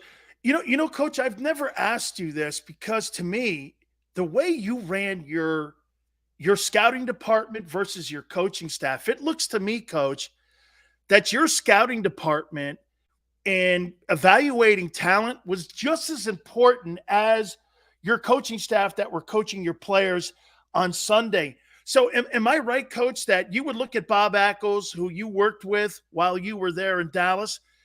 That side of the table there was completely different than the coaching staff. So a lot of detail went into, and you had to trust those guys that were evaluating it for you to use that chart. How much of a process was that for you too? I don't think people bring that up with you enough. Well, back then, the coaches didn't, really do a whole lot of the evaluation. It was kind of the old deal, coaches coach, personnel people handle personnel, and players play. But I wanted our coaches to evaluate these players. And so we were one of the few teams that sent our coaches on the road. I went on the road myself. And, I looked at players. I interviewed players. I thought that was an advantage for us coming out of college because we knew these college players. Just for instance, I took Mark Stepnoski because of the way he went up against you, Dan, in the Pitt Miami game. Hold on. I got a game ball over that guy. Okay. I got a game ball over that guy. So I'm going to keep that out there. You gave me that game ball now. But anyway, our coaches evaluated these players. And so I took the information from all the coaches evaluating these players and then all the scouts evaluating their particular area. And I put it all together to go ahead and make these picks. And so we were fortunate, again, knowing these college players, that gave us an advantage for 2 or 3 years. Coach, how did you come to the decision to move Wisniewski, who turned out to be a heck of a ball player for the Raiders, and Hall of Fame type player? I mean, what was the decision there? Because he was a second-round pick, I think, that you guys took him. Right. He was actually, I was working with Al Davis on this one, and I wanted Daryl Johnston, but I didn't want to take him at the top of the second round. And so I was able to make a trade with Al. And so I picked up a 3 plus making the swap. And so I still got Daryl Johnston. But Wisniewski was the pick. And, we ran out of time. And so Al says, hey, go ahead and make the pick, and then we'll swap it later. And so Wisniewski was upset because he wanted to come to the Cowboys. But he was a great player. Of course, Daryl was a great player for us as well. Coach, how important was it for your coaching staff? And by the way, I played for the greatest coaching staff in the history of college football, in my opinion. How important was it for those guys to be good talent evaluators, let alone really great position coaches? I think more than anything else, Dan, I had to know my coaches. For instance, I knew Butch Davis was a good evaluator, but, if you listen to Butch, all of them were going to be all pros. And then, with Tony Wise, none of them could play. In fact, Tony was a horrible recruiter because they'd say, hey, Coach, you think I can play my freshman year? And he'd say, play your freshman year. You realize how good we are? You won't play until you're a junior or senior. And so obviously the player would go somewhere else. But Wanstead was, he was right down the middle. Plus I knew my scouts. For instance, Jeff Smith was one of my scouts. He graded them down if they had a bad character. Jim, one of my guys, he wanted to take a player, and he's kind of like Butch. They were all going to be all pro. John Wooten, he wanted offensive lineman. He's the one who told me to. John Wooten said, hey, you've got to take Mandrich. I said, I don't want Mandrich. I'm going to take Troy Aikman. He said, no, Mandrich will be an all-pro tackle for 10 years. But now, of course, everybody forgets that now. They said, oh, for sure, we're going to take Troy Aikman. But I had to know my scouts. I had to know my coaches and how they could evaluate. Couple last questions here for you. Coach, I talked to Billy Ray Smith Sr. a couple of years back when he was alive, and I asked him about the head coach at Arkansas. And you know what he said? He goes, he wasn't really a head coach. He was more of a delegator. Did you take a lot of his fundamentals, Coach, that you were passed on when you were there at Arkansas and how you ran your football teams? Because from what I'm understanding, Coach Broyles was a guy that he was more of a guy that would be a delegator than he was really a position coach. Is that fair? Yeah, Frank Broyles, I was fortunate to work with some great coaches. Frank Broyles was a very smart individual. He really taught us the percentages. Winning football is what he taught us.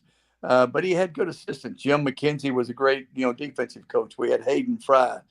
We had Doug Dickey. We had some really great assistant coaches as well. I worked for Chuck Fairbanks. He was as organized as a coach as I ever was around. I worked for Johnny Majors, probably the most enthusiastic coach I was ever around, optimistic, and he was always excited. I mean, so with a lot of different guys. Just for instance, with Frank Broyles, one of my assistants, I was defensive coordinator, was Joe Gibbs, who was my defensive end coach. And so I work with a lot of great coaches. Absolutely.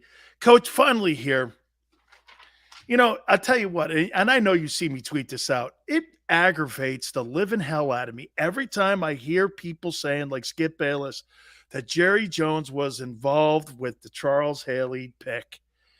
And I keep telling people, Kevin Fagan called me and told me what happened on how he hated Seifert and jumped on his car and didn't do a very nice thing to his car. And he said, get that guy out of here. And you said this, I'll take him. Yeah. Actually, John McVay called me about Charles. And that's how because I'd already made some trades with the 49ers and John McVay. Actually, Sean's grandfather.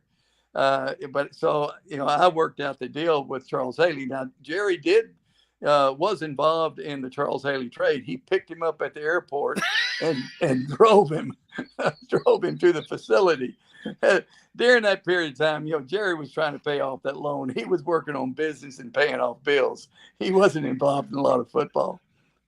Was he ever involved in any of the decision makings during your time? Yeah, well, you got to look at it this way, Dan. He wrote the checks. He was the owner. And so obviously I couldn't have done some of the things I did unless he okayed it because he was going to pay the money. And so we had to be involved together a lot that way. But, really, again, and in all seriousness, his first 4 years, he borrowed $140 million and he was trying to pay the bills.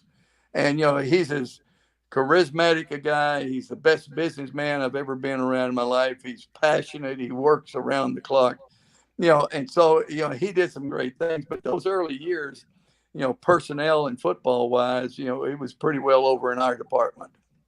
Okay. I'll leave you with this, Coach. Who's one of your top 5 favorite players of all time? Thank you very much. Who's one of your favorite Hurricanes of all time? I'll take it. But I will tell you this, Coach. I told people this story a long time ago, and I'm going to leave you with this.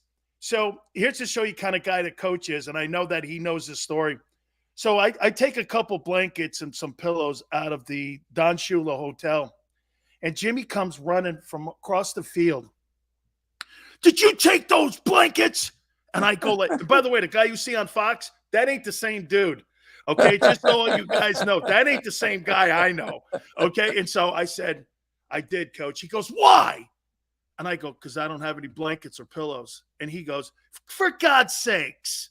The next day I walk in there, Kevin O'Neal's leaving. I got blankets and sheets, and I've got toothpaste and brushes and everything there. I come walking over to Coach Johnson, and I go, Coach, he goes, for what? Don't do stupid stuff like that again. Get back in right. And I went like this, right? Hey, I'll give it to you. You don't have to steal it. That's right. And you go, don't do that again. Coach, you know how much I love you. I appreciate it so much, you finding time for me. Thank you again, Coach, for doing this. I appreciate it. All right, Dan, I enjoy your show. Thank you very much. Jimmy Johnson from the NFL on Fox, man. Yeah, that story's true. Don't forget Swagger.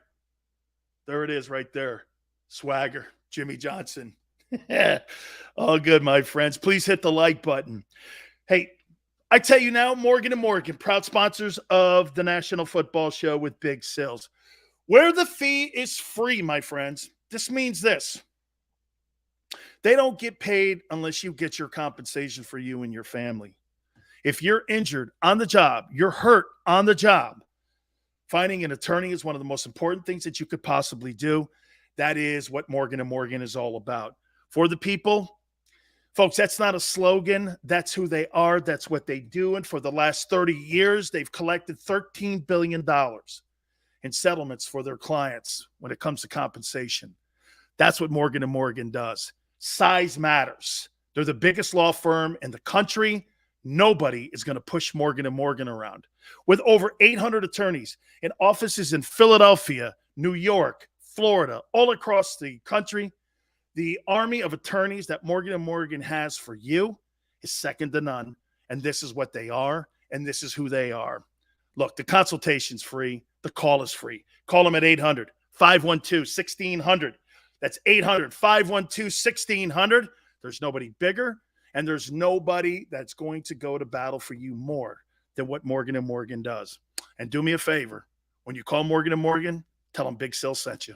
After a car crash, the big insurance companies you see advertising on TV, they may try to downplay your case and might say it's only a fender bender or it's just a herniated disc. I worry that some law firms fall for this BS. Not us. We put ourselves in your shoes and ask, what would it be like to be in your pain for the rest of our lives? $1 million wouldn't be enough for me. There's only one Morgan & Morgan. ForThePeople.com. It's the biggest, most important draft in the history of this Philadelphia football franchise. The JAKIB Media Sports 2022 NFL Draft Special. Live on 6abc.com from the Ocean Casino and Resort in Atlantic City. Presented by First Trust Bank, the official bank of the Philadelphia Eagles. IBEW Local 98, Stateside Vodka, United Healthcare, Mesa Law, 6ABC, and Budweiser, the official beer of the Philly sports fan. Go for the midnight dares. Go for the memories. Go for the view that goes on forever. Go for the bubbles in your bathtub and in your drink. Go to bed whenever you want. Or don't. Go for him. Go for her. Go for the win. Go to Ocean Casino Resort. Book your trip at theoceanac.com.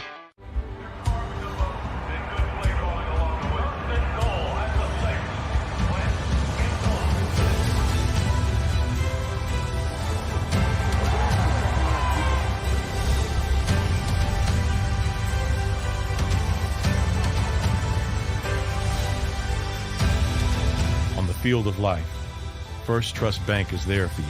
Champions on three. 1, 2, 3. Because Philadelphia dreams deserve a Philadelphia bank. All right, did you know I was the mommy slam dunk champion? Really? Yes, really, don't sound so surprised. Let's see it. Oh, you're ready. All right, here we go. Let's hear the crowd. So go to right, go to left, fake 'em out. Mama, go up, up, up. She did it. Again? You can't avoid gravity, but United Healthcare can help you avoid financial surprises by helping you compare costs and doctor quality ratings. United Healthcare. Uh-huh. At Stateside Vodka, every new customer gets the world's best rocks glass. Free. What's that? A rocks glass? You're telling me that bottle is cut in half? You could say that. Holy shit. Glasses for cocktails, right? It's for this, this, this, and that. Is the length of the glass equal to your... You betcha. But is it made out of... Glass? Yeah, okay, but is the rip... Smooth? Will you stop doing... That? I'm the professional here. And you're telling me I can get one of these glasses for free? That's right. One free rocks glass per customer with each first-time purchase of Stateside Vodka. All from the company that's highly awarded. 0 carbs, 0 sugar, and deliciously tasting vodka. So good, it just disappears.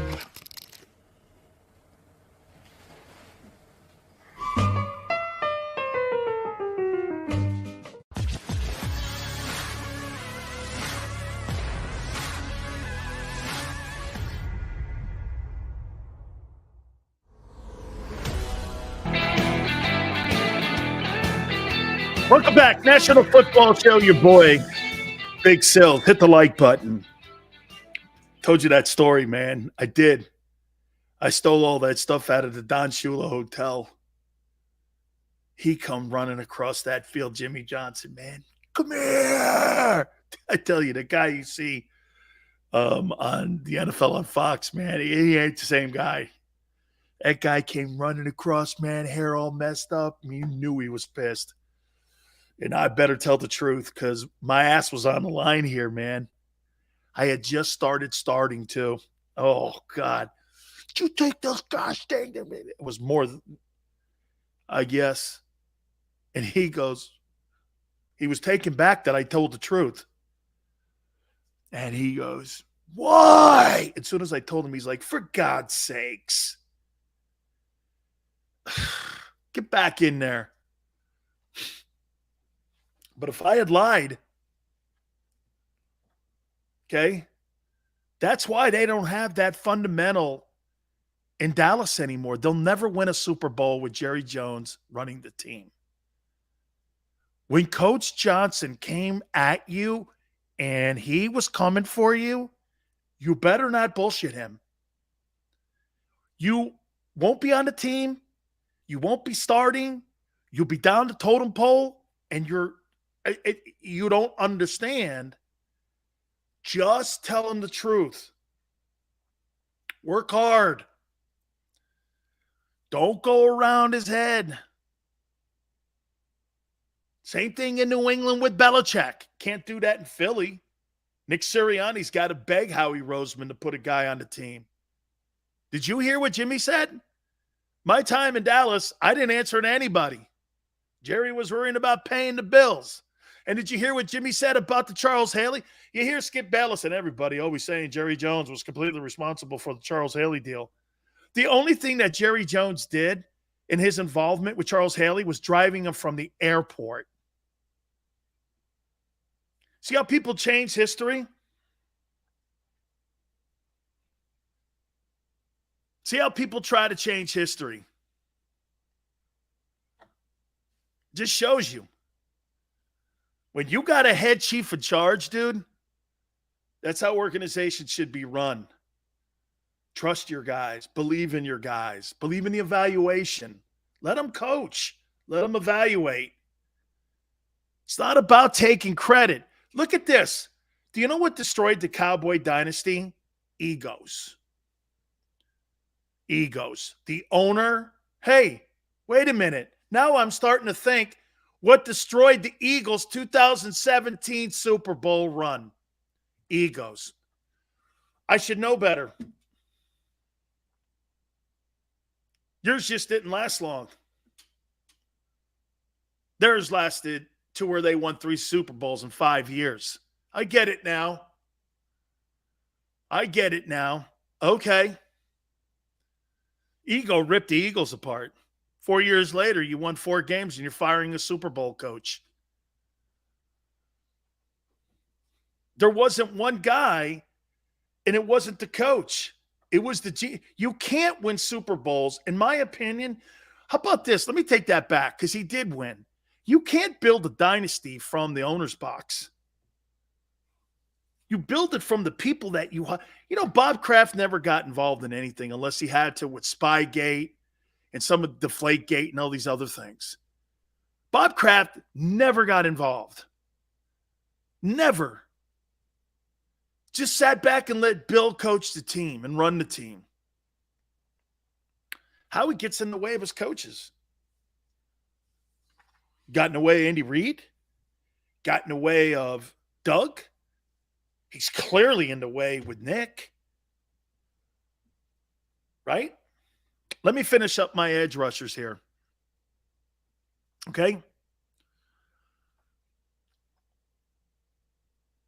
I'll reset it here, too, and work my way up to 1. Drake Johnson is 10. 6'4", 273, Southern Cal. Cameron Thomas, San Diego State University at 9, 6'4", 267. Boy Maffey, 6'4", 261, University of Minnesota. David Ajabo, 6'4", 250, Michigan. Hurt. More of a second rounder. Arnold Ibiki, Penn State, 6'3", 250.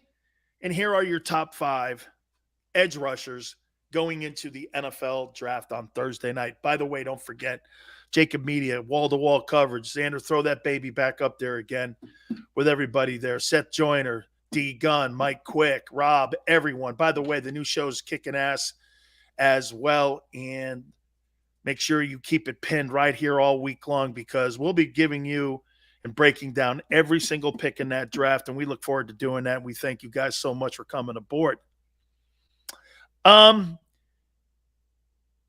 Here are your top 5.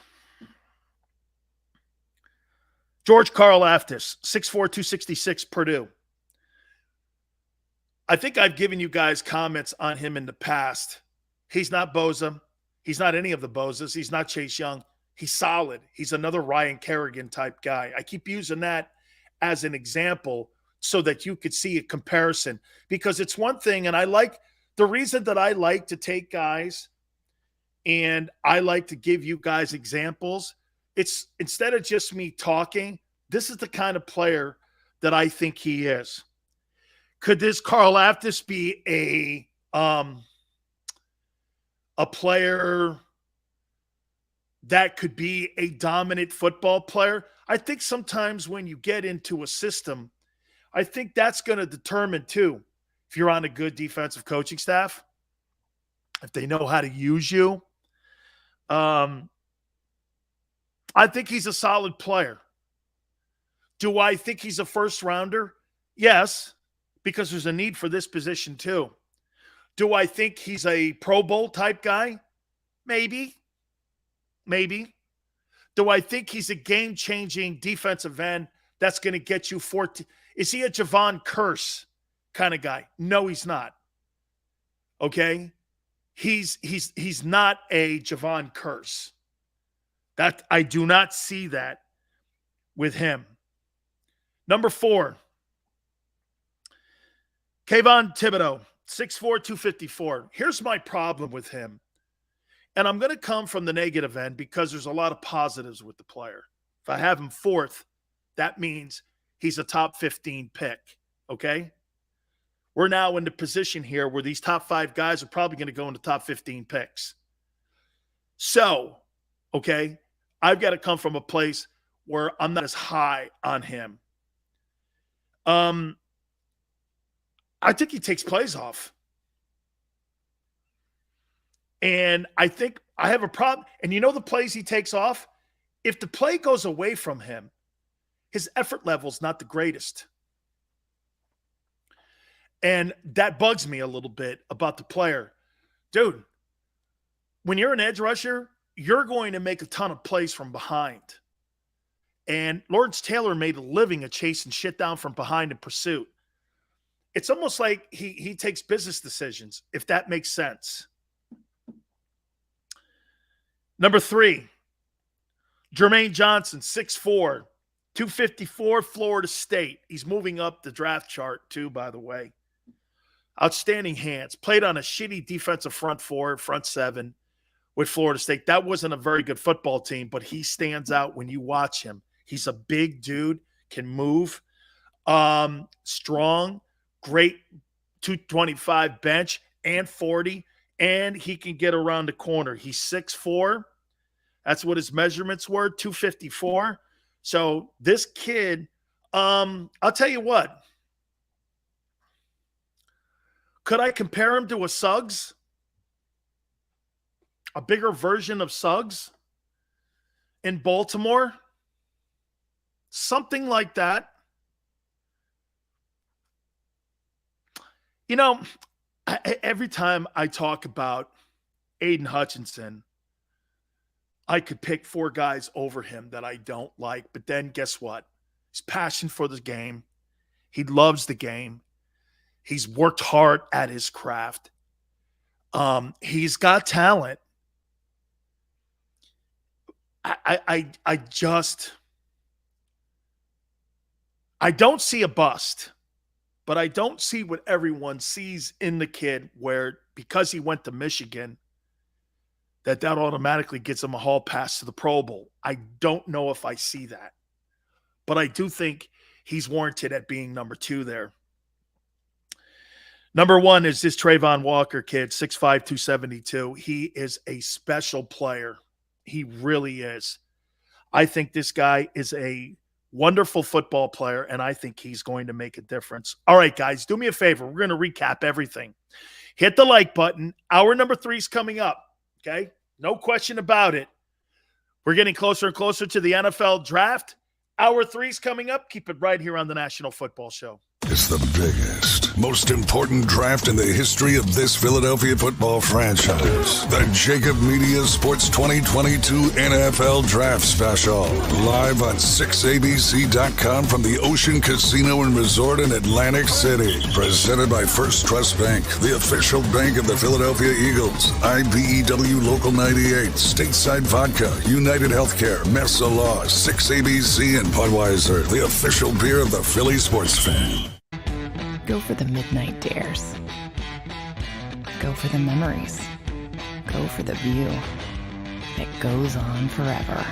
Go for the bubbles in your bathtub and in your drink. Go to bed whenever you want. Or don't. Go for him. Go for her. Go for the win. Go to Ocean Casino Resort. Book your trip at theoceanac.com.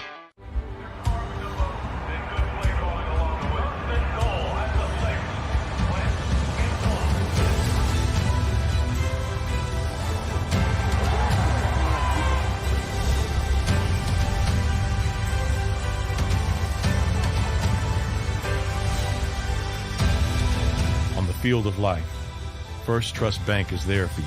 Champions on 3. 1, 2, 3. Because Philadelphia dreams deserve a Philadelphia bank. All right, did you know I was the mommy slam dunk champion? Really? Yes, really, don't sound so surprised. Let's see it. Oh, you're ready. All right, here we go. Let's hear the crowd. So go to right, I go to left, fake 'em out. Mama, go up, mama! She did it.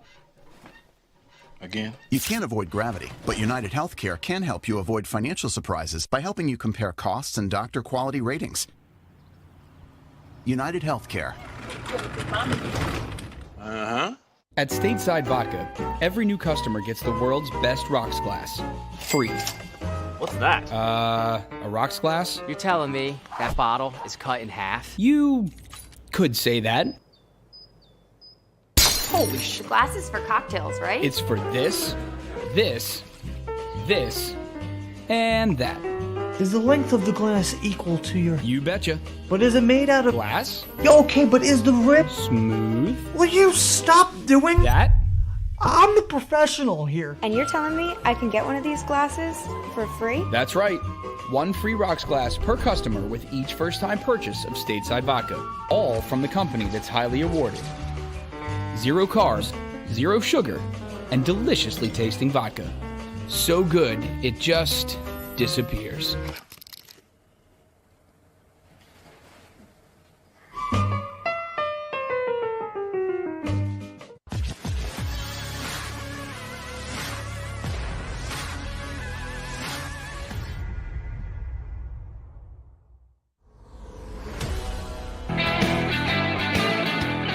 Hour number 3, National Football Show with your boy Big Sills.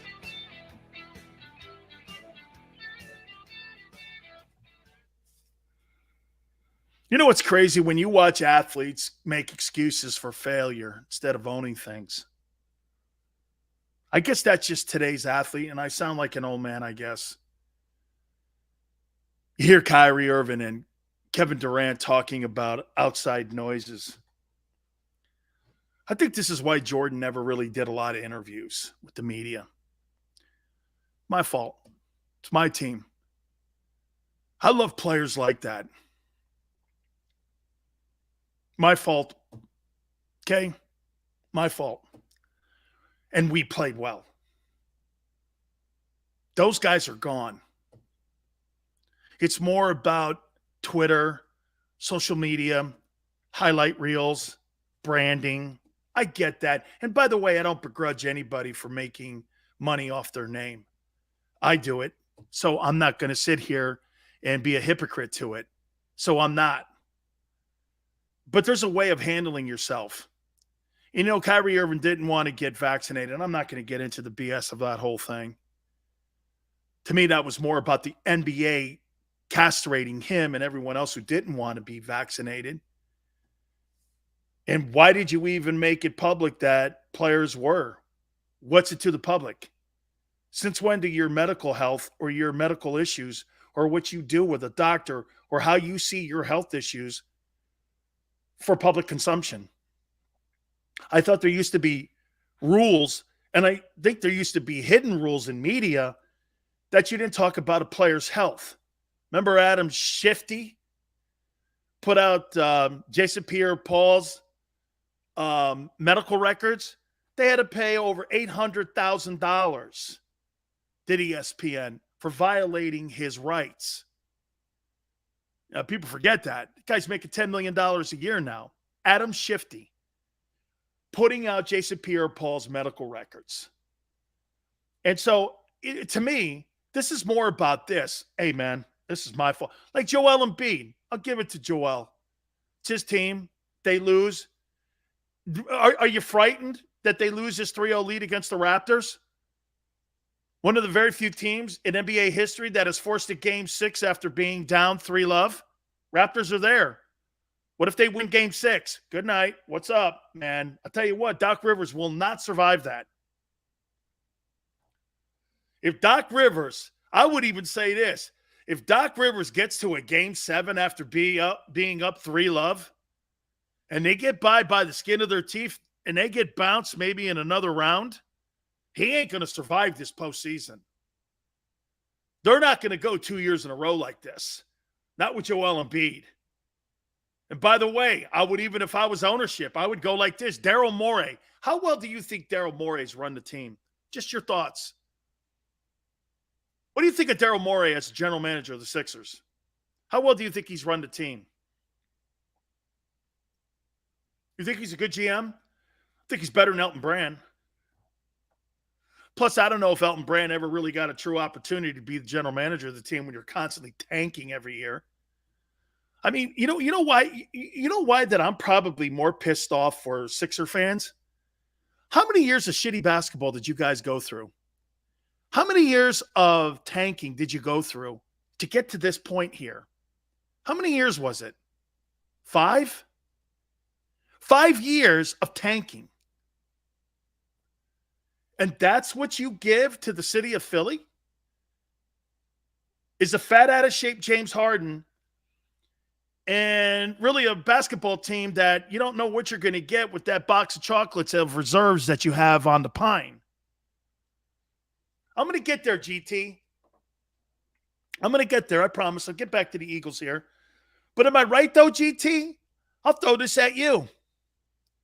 How many years did you guys go through of really shitty basketball? Right? And tanking. Tanking and tanking and tanking. Unwatchable hoop. And all of a sudden, now you're here and you're like, that ain't it.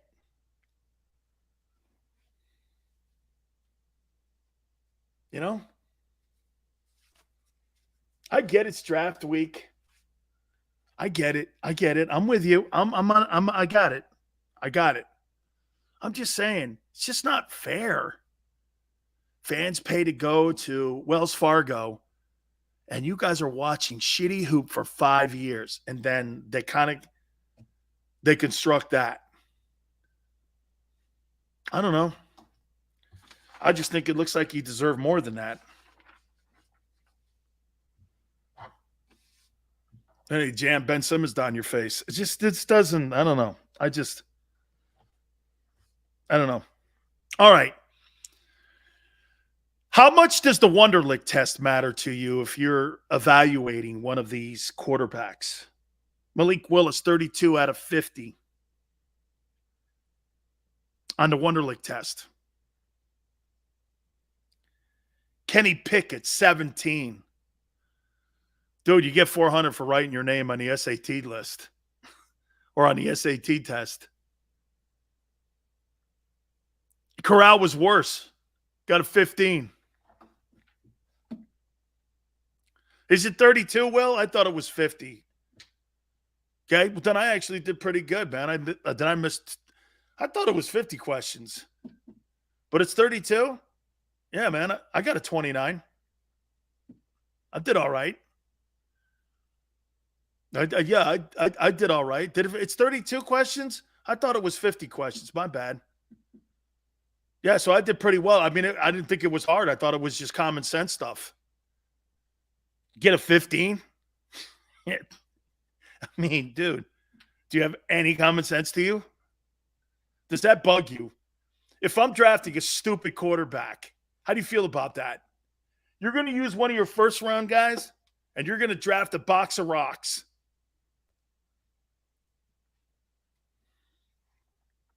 Xander goes, 29 is good. Tell Jason Cole to quit playing with your – yeah. Right? Big sales, man. It's 50? I thought it was, Manster. I thought it was 50. 50 questions? Good. Okay, that's what I thought it was. I didn't think it was 32. Yeah. I take my time. Hey, man. 15 out of 50? Yeah, I don't know. What's 2 plus 2? 2? Well, you want to make it a threesome, right? Here, watch this. Hey, who was one of the authors of the Declaration of Independence? Herbie Hancock. No, it's John Hancock. No, it's Herbie Hancock. Holy cow. I'm drafting Tommy Boy. With the 15th pick, Wentz got a 40. That sounds right. Carson's going to test well in everything. Unless it's 2 minutes left in a ball game and you got to win it. That's when he's Herbie Hancock. Okay? Funny, isn't it? There's no test for the final 2 minutes of a game. And you're down 5. Okay? There ain't no test for that. You got to go play ball. Yeah. That's Herbie Hancock. So some team is going to draft Tommy Boy.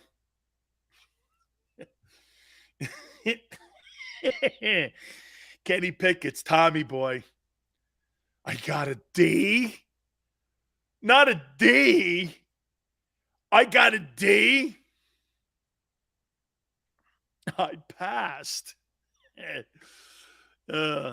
Actually, Jim, you want to be a stunad about it, Jim.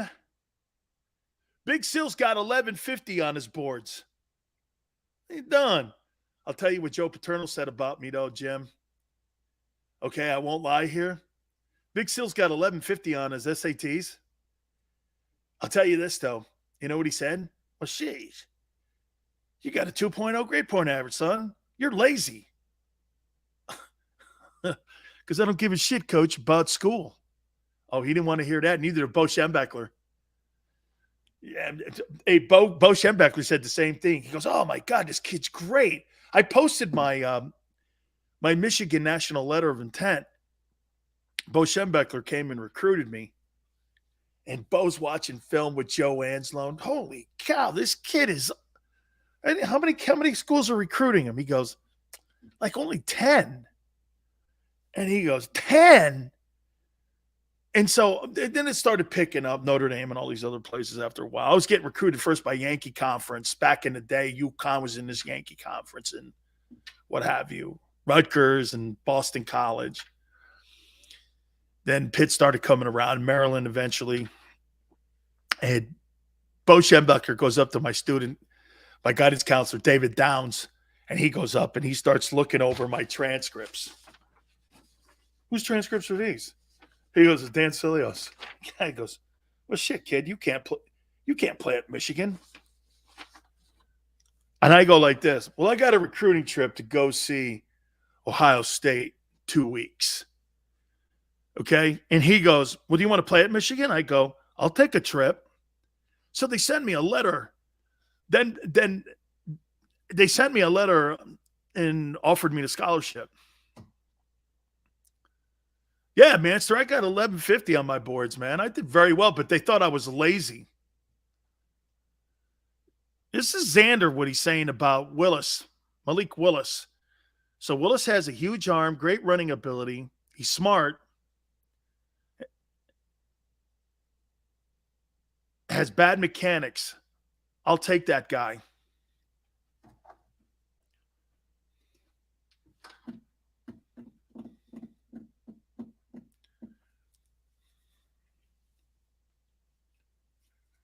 Can you work on mechanics? Yes. Can you work on smarts? No. You're either dumb as a box of rocks or you're not. I never saw somebody all of a sudden become Einstein who was an imbecile. You know? Imbeciles don't turn into Albert Einstein. You're either brilliant or you're not. You're either smart or you're not. That's just something that's innate in you. Okay? Imbecile, smart. Who are you? Right? I would probably say this. Of all the quarterbacks that are available, Malik Willis is probably the only guy that I might gamble with. And if I was Carolina,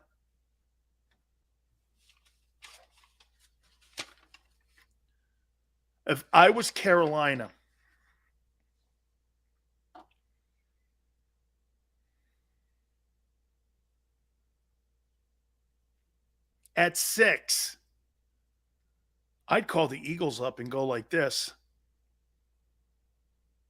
How would you like to exchange the 6th pick for the 18th pick? I can get Malik Willis at 18. I think he would have to let the board play out. Because let's look at that. Would Howie move up to 6, though? What's on the board that he likes? Hey, that's a good point. Because look, the Giants at 5, they need O-line. They could move down in the draft. There's a lot, and there's a ton of guys. Seals, would you play for Liberty? No. No. I would not. If I had to play at Liberty, I'd go to the Army. Not playing at Liberty. No, thank you. I didn't have to. I was recruited by Notre Dame, Ohio State, Maryland, Miami, Pittsburgh, and places like that. I'm not playing at Liberty. LSU, Oklahoma. I'm not any of that. Nuh-uh. Homie, Big Sills doesn't show up to the potatochip.com bowl. And I play on New Year's. I don't play in December bowl games. I don't play at the crabcake.com bowl. That's not working for me. Sills, what about this? No, that ain't working.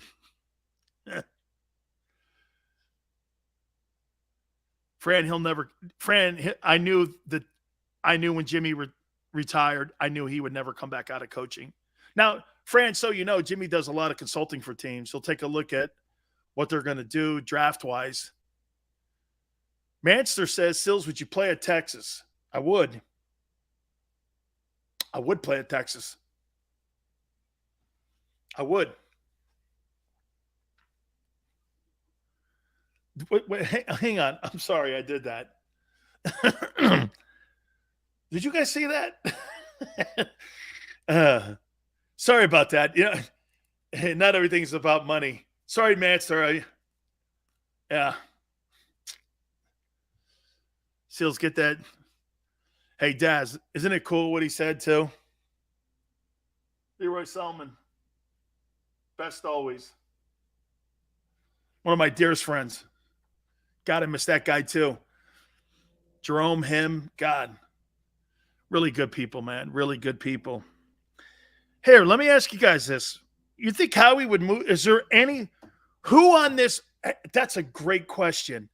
Who on this draft board do you think Howie loves the most?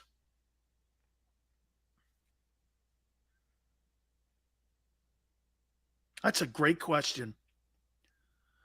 Manchester, Austin's a great city. I got recruited by SMU, of course. Who on this board do you think,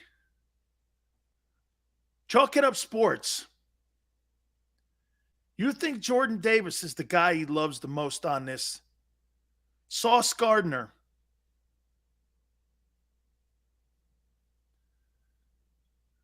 Sills, need to get a nice chair. You're standing for 3 hours. Tough it up. Ain't no sitting down. Nobody sits on the job. Big Sills doesn't sit on a job. I don't sit on the job. Okay? I stand at attention. I don't sit on the job. Xander goes, I'm sitting. Yeah, well, you're running me around the wheel for 3 hours. Putting up with my BS. Xander's so my boy, man. God, I love the kid. Seals, if I remember correctly, Paterno beat you and Jimmy for the national championship back in the day. Hey, Jeff.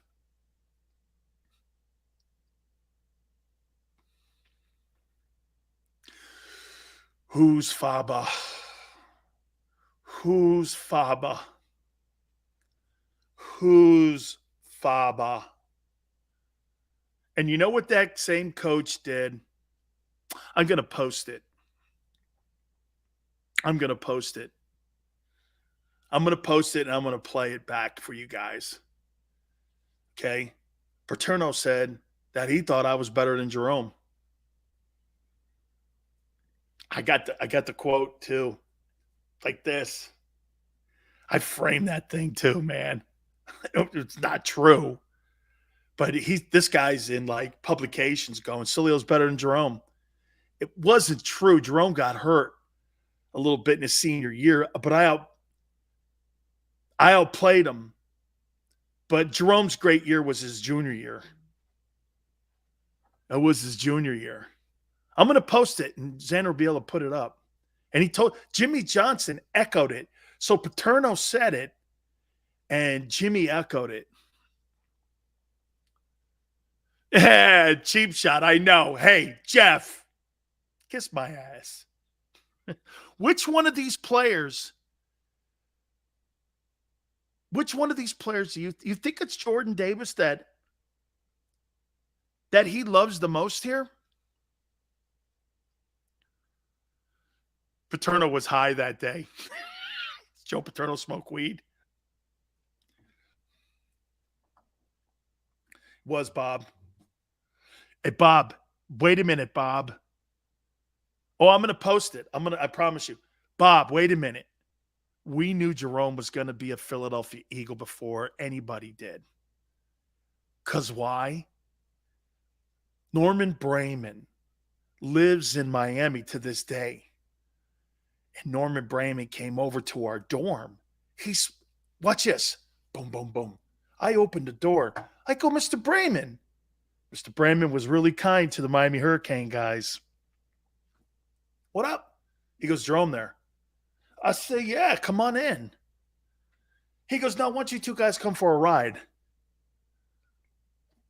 Figured it's safe, you know. So Mr. Brayman, the Brayman dealership, biggest Cadillac dealer still to this day in the country. So we go out to eat. And Norman goes like this, Jerome, we're going to draft you. I'm probably going to be with the 9th pick. I think he's either the 9th pick or the 6th pick that year. And I looked over and Norman goes, what do you think, Dan? And I go, screw that. Draft me. And he goes like this, relax. Jerome's first. And I go like this. And so we knew. So Norman Brayman's a South Florida guy. And we're all sitting around and we went over to Coach Johnson's house. And Norman said, we're going to draft him. Yeah. So before the Eagles even, it was a foregone conclusion Jerome was going to Philly. Everyone knew it. Everyone did. Yeah. Oh, man, and Buddy loved him. Shut up, Carlos. Man, you guys are ruthless. It's the worst game of our careers. I'm more pissed off about that Tennessee game because if we win that game too, we win the national title. Coach Johnson called Norman and said, you have to see this guy. Yeah, that's right, 252. That's exactly right. Very good. Very good knowledge. And I think this kid, Jordan Davis, is kind of like that. I don't think he is as unblockable as JB was. I think he's a good ball player, though. Yeah. Yeah, but he did. You know what? Best player on the team was clearly Reggie, but the heart and soul of the Eagles back in the day was Jerome.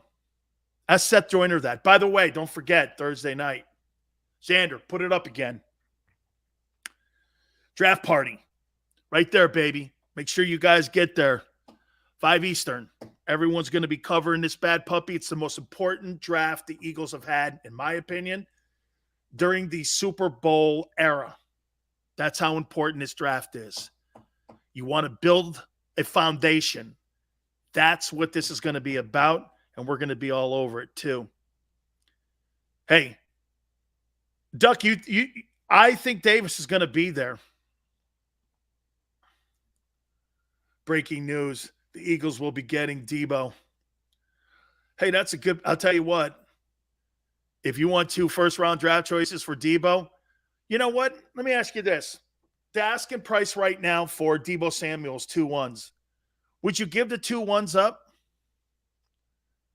for Debo Samuel?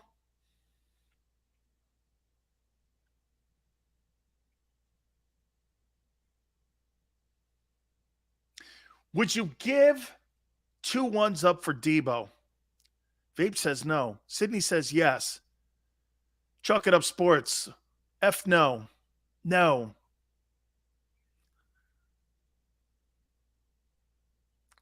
Xander. Sapp is the closest thing to JB. No. First and Dillard. Big no. No. Never. No. 25 million? Really, Paul? I think 25 million would be the least of my issues. You know?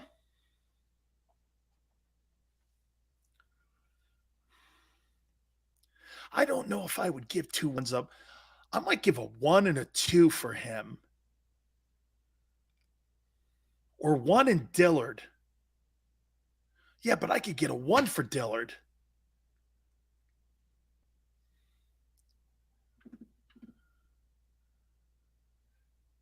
I don't know if I would. I don't know. And you know what's crazy about this draft? There's not a guy on here. I don't think Howie's doing this. I got to trade up to get this guy and use some of my draft equity.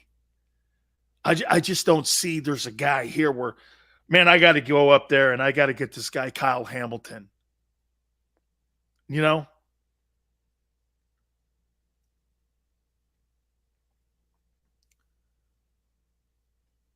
Like, I'm not compelled to go get Kayvon Thibodeaux. Does that make sense? Jamison Williams is a guy you're not going to have until October. Xander thinks it's Sauce Gardner. I'll tell you a guy that we both think has fallen drastically has been Derek Stingley. You know, I watched him, and I had him 3 going to the Texans, and I'm telling you, the more film I watched on him, his best year was 3 years ago. He actually could fall down into that 15. I wouldn't be shocked if Stingley's down there. I wouldn't. So get this. If Jordan Davis is, say, at 12. See, the Browns need a wideout, don't they? They've jettisoned pretty much all their wide. Well, they got Amari. They went and got Amari.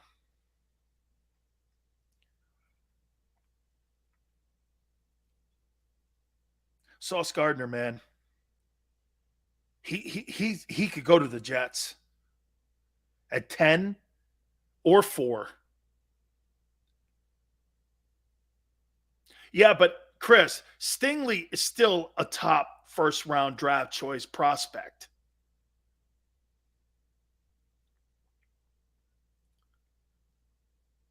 Yeah, I think it's Jordan Davis and Sauce Gardner. All right, guys. Do me a favor. Hit the like button. Another position that I think the Eagles are going to go after and take a look in latter rounds 2 through 3. By the way, those are your money rounds, and I'm going to explain to you why rounds 2 and 3 are your money round in the draft. Do me a favor again. Hit the like button. Keep it right here on the National Football Show. It's the biggest, most important draft in the history of this Philadelphia football franchise. The JAKIB Media Sports 2022 NFL Draft Special. Live on 6abc.com from the Ocean Casino and Resort in Atlantic City. Presented by First Trust Bank, the official bank of the Philadelphia Eagles. IBEW Local 98, Stateside Vodka, United Healthcare, Mesa Law, 6ABC, and Budweiser, the official beer of the Philly sports fan. Go for the midnight dares. Go for the memories. Go for the view that goes on forever. Go for the bubbles in your bathtub and in your drink. Go to bed whenever you want. Or don't. Go for him. Go for her. Go for the win. Go to Ocean Casino Resort. Book your trip at theoceanac.com.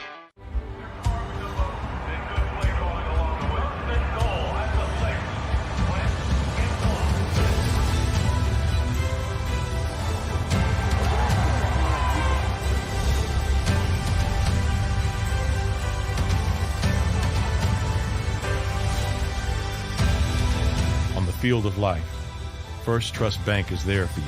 Champions on 3. 1, 2, 3. Because Philadelphia dreams deserve a Philadelphia bank. All right, did you know I was the mommy slam dunk champion? Really? Yes, really, don't sound so surprised. Let's see it. Oh, you're ready. All right, here we go. Let's hear the crowd.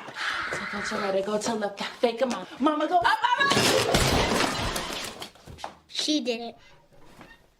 Again? You can't avoid gravity, but United Healthcare can help you avoid financial surprises by helping you compare costs and doctor quality ratings.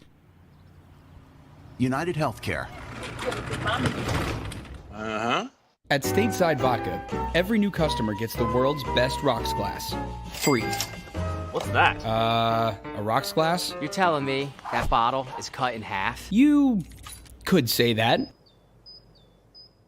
Holy shit. Glasses for cocktails, right? It's for this, this, this, and that. Is the length of the glass equal to your... You betcha. But is it made out of... Glass? Yeah, okay, but is the rip... Smooth? Will you stop doing... That? I'm the professional here. And you're telling me I can get one of these glasses for free? That's right. One free rocks glass per customer with each first-time purchase of Stateside Vodka. All from the company that's highly awarded. 0 carbs, 0 sugar, and deliciously tasting vodka. So good, it just disappears.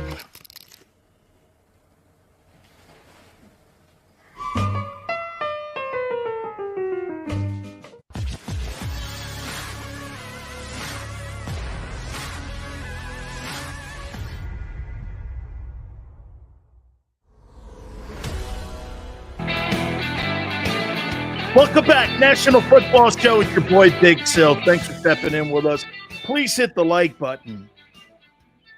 I want to talk about wide receivers going in the first round when I've given you that stat that Jimmy Johnson gave me. By the way, one of the great things, guys, tell you this flat out. Big Sil's never lies to you. I'm the worst liar on the planet. I can't. Xander, go find that article that I tweeted up there. Because I told you guys that I would tweet it out. Joe Paterno, and he was talking about Big Sills and comparing me to Jerome Brown. And Joe, it's funny.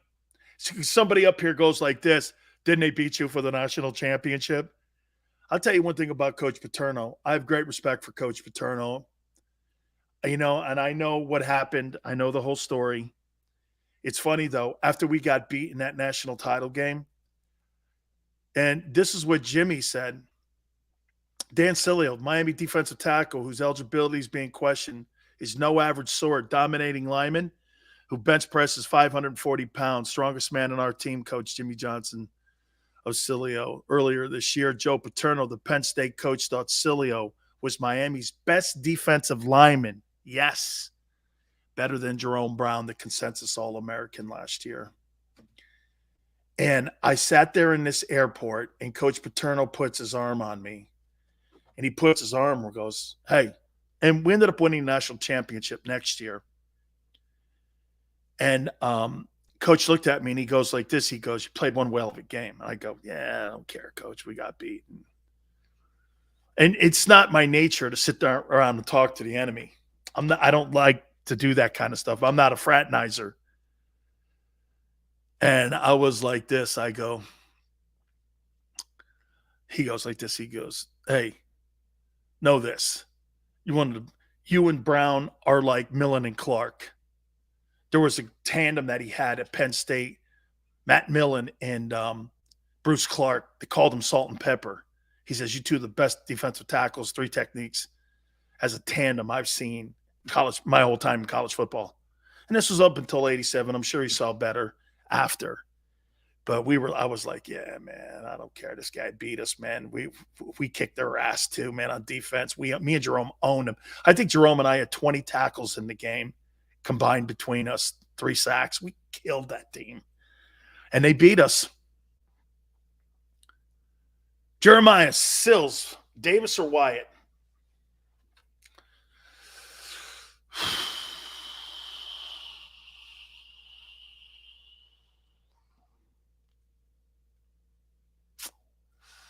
Davis or Wyatt? God, that's a good one. Sydney, Davis?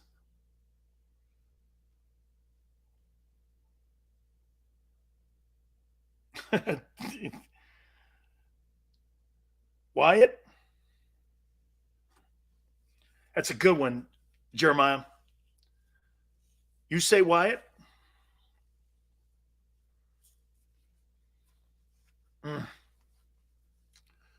Damn, they're good. I'll tell you this. That's the best front 4 I've seen. The Jonathan Allen front 4 with Alabama. Clemson had a front 4. Our days front 4. That Jonathan Allen Bama front 4, front 7, probably the best group I've seen. With us there and Georgia, we're just as talented as Georgia. Our backups were like Georgia's going to fall off a bit. We never did. We won next year, even after losing Testaverde. Jim brings up this. Sills, honestly, would you rather not have a veteran wide receiver in the locker room? God, that's such a big point. That's such a big point. Can't mess up these two. You picking, you're right. It's the lesser of two evils. It's like picking between Marino or Elway. Who would you want? Okay, right? Marino or Elway. Are you really going to go wrong?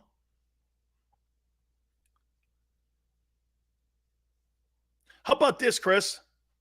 As long as Howie drafts one of these guys from Georgia, do you think you're going to go wrong with any of these guys?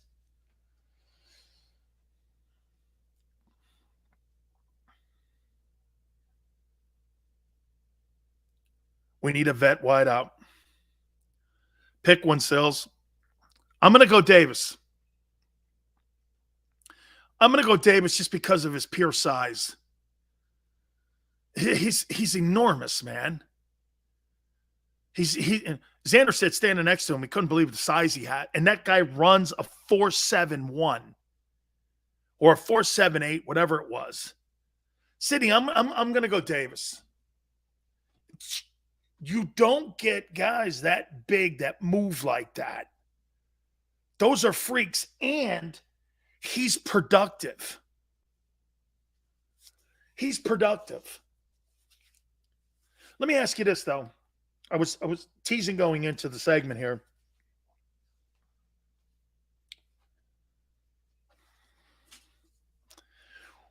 Would you draft a wideout in the first round, knowing what I've been telling you? That 60% of the Pro Bowlers in the last decade were not drafted in the first round. Would you still feel compelled to draft a wide receiver with one of your first-round picks if you're Philly?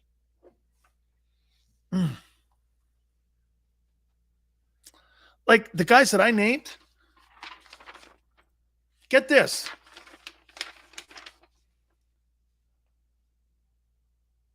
Some of these guys are going to be guys not even on this list. They're going to make the Pro Bowl. According to that stat, depends on who it is. Eastside Monster says yes. They're all gone after first round and prices on too high nowadays. Pickens in the second will be a Pro Bowler. Matt Hatter, you think Pickens last? George Pickens last until the second round? Knowing that there's a premium on the position now. Why it's ready to play tomorrow. Why wouldn't Davis be ready to play? Davis is not Fletcher 2.0. I personally think Fletcher Cox was a better pass rusher than Davis. Just my opinion. Smile says the Pro Bowl is meaningless if Hurts is an alternate. No, I don't think he had a bad year. I think he had a good year. I think you're dismissing a little bit on what Jalen did do. I would, but also I wouldn't have drafted Rieger or J-Jaw. If the wide receiver from Bama or Ohio State, then yeah, only exception would be Burks. Always comes back to Hurts. It always comes back to the quarterback. Eastside Monster. You're not a Super Bowl contender unless you have a Super Bowl coach, a Super Bowl quarterback. You're not. And here, how about this? I'll take that back because you win a Super Bowl with Foles and a fired coach. Doug's a fired coach. You won a Super Bowl with a fired coach and a substitute teacher. But you're never going to build stability that way. The Eagles have not been a stable franchise since the McNabb years. And I mean year in and year out. Okay, do me a favor, guys. Name me the top 3 teams that are contenders for Super Bowls or at least playoff teams over the last 10 years. Patriots made it back even without Brady. Not counting the COVID year. Patriots, Packers,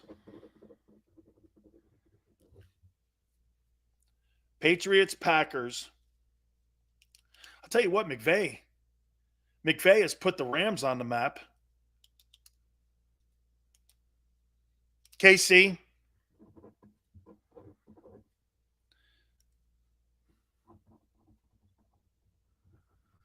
Patriots, Packers, KC. Tampa, only the last 2 years. Yeah, I got Green Bay, Duck. Patriots, Packers, Kansas City. Steelers, right? Mike Tomlin hasn't had a losing season in his entire time coaching. Steelers.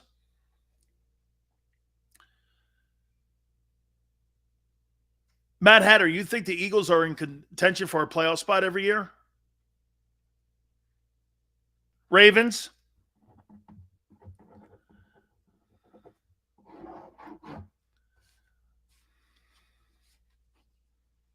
That's probably pretty.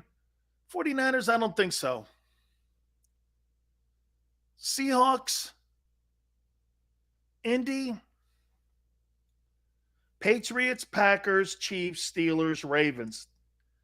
I think those are your teams that are consistently in the conversation that could come out and win a Super Bowl. I think those are your 5. I really do. Titans, maybe a little bit. Titans.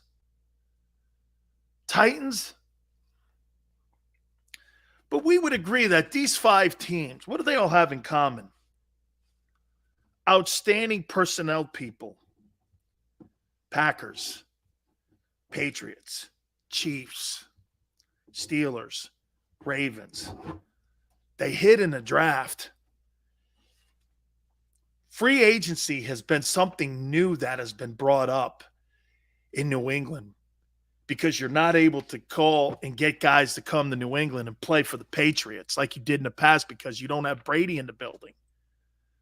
You got Belichick in the building. And they can't promise them Super Bowls anymore, but they can promise you postseasons with Bill. See, Bill gets you in the postseason. Brady gets you to the dance. Dallas, absolutely not. Packers, great personnel. They do a wonderful job. The Jordan Love pick, that's why everyone is kicking their ass. Why pick Jordan Love? The guy can't play because if he could, Aaron Rodgers would not be in town. We all know that. He would not be in town. Kansas City, outstanding personnel, but Andy's now got a little bit more control of the personnel, and that's why I think it's kind of going this way a little bit. When there were other people in the building making picks, like Carl Peterson and John Dorsey, that organization performed a lot better than when you turned over the keys to Andy Reid. Steelers.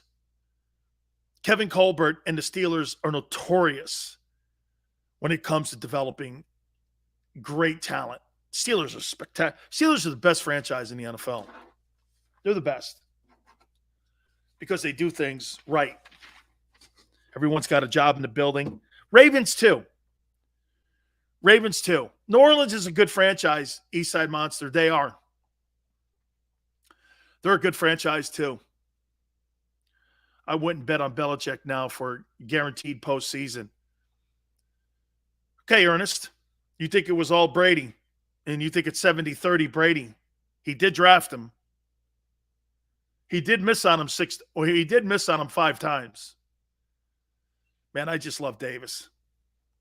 New Orleans, Randy, New Orleans is a good franchise. Mickey Loomis being the general manager down there, I do think the Bensons have done a nice job running that franchise. Pickett says the Eagles' top 10 franchise since 2000. Most wins in the NFC East. How many Super Bowls? 1, 2 Super Bowls. Right? 2 Super Bowls. 2 NFC championships. It's pretty impressive, actually. Absolutely, Randy. Absolutely. Of all the teams in the NFC, you could probably put the Eagles in the conversation there. How about this? The Eagles have been 10 times more productive since 2000 than the Cowboys ever have been. Well, not ever, but I mean, since 2000. All right, I want to ask that one question about the wideouts again. Please hit the like button. Keep it here on the National Football Show. It's the biggest, most important draft in the history of this Philadelphia football franchise. The JAKIB Media Sports 2022 NFL Draft Special. Live on 6abc.com from the Ocean Casino and Resort in Atlantic City. Presented by First Trust Bank, the official bank of the Philadelphia Eagles. IBEW Local 98, Stateside Vodka, United Healthcare, Mesa Law, 6ABC, and Budweiser, the official beer of the Philly sports fan. Go for the midnight dares. Go for the memories. Go for the view that goes on forever. Go for the bubbles in your bathtub and in your drink. Go to bed whenever you want. Or don't. Go for him. Go for her. Go for the win. Go to Ocean Casino Resort. Book your trip at theoceanac.com.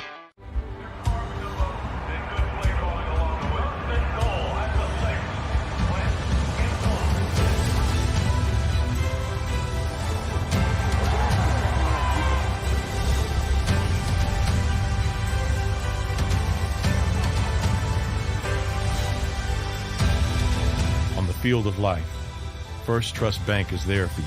Champions on three. 1, 2, 3. Because Philadelphia dreams deserve a Philadelphia bank. All right, did you know I was the mommy slam dunk champion? Really? Yes, really don't sound so surprised. Let's see it. Oh, you're ready. All right, here we go. Let's hear the crowd. So go to right, I go to left, fake 'em out. Mama, go up, up, up. She did it.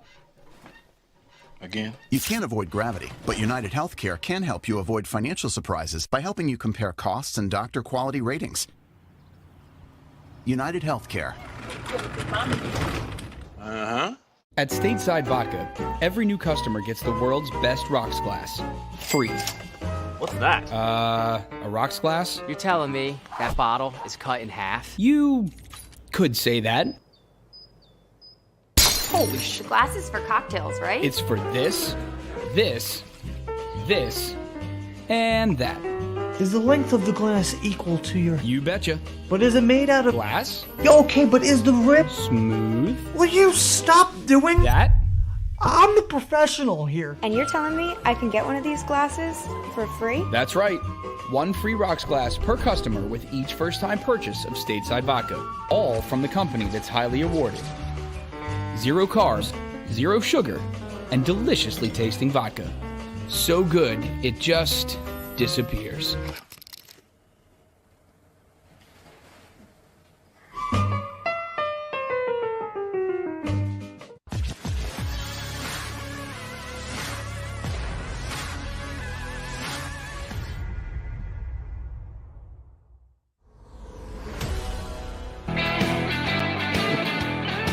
Welcome aboard National Football Show. Rico's like, do NFL players get unemployment in the offseason? No. You don't get unemployment. Dude, if you're filing for unemployment today and you're making $10 million a year, no, you do not get unemployment. Okay? No. I tell you what, though, man. Rico, I tell you what I used to do in college. I used to go get food stamps. All of us went and got food stamps one year. And get this, I don't know what it was, but Miami was always ahead of the NCAA, man. We went down and we filed for food stamps. The whole team. We put them all in like we had freezers filled with food. Finally, the athletic Sam Jankovic comes in and he starts talking. He goes, "Did you guys file for food stamps?" I was like, "Yeah." Stop it. The NCAA saying it. I go, what are you talking about? It's there for everybody. Just stop it. They said stop it.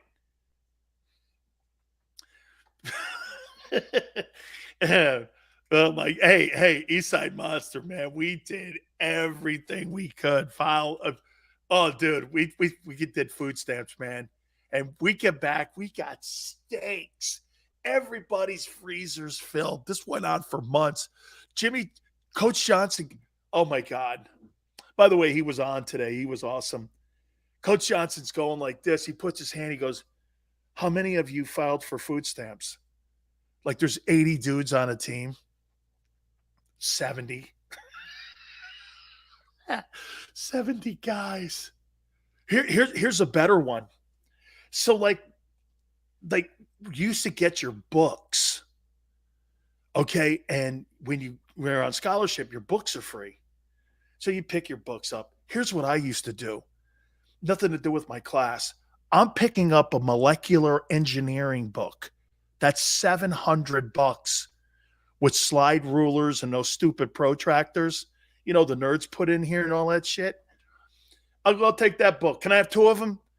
I would turn these books in. You know the thing that falls out like when you got a brand new book? Never opened. I put my books on the table. I'm turning them in because they give you money for it. You never open the book. You know, I've You got to be in the class, which I never did. Gave me $300 going home for the holidays with $300 in my. Where'd you get this money? I sold my books. So, you know what the NCAA did? They started stamping property of the University of Miami athletic department. So when we went to turn them in, we couldn't sell them back because we were selling the books back.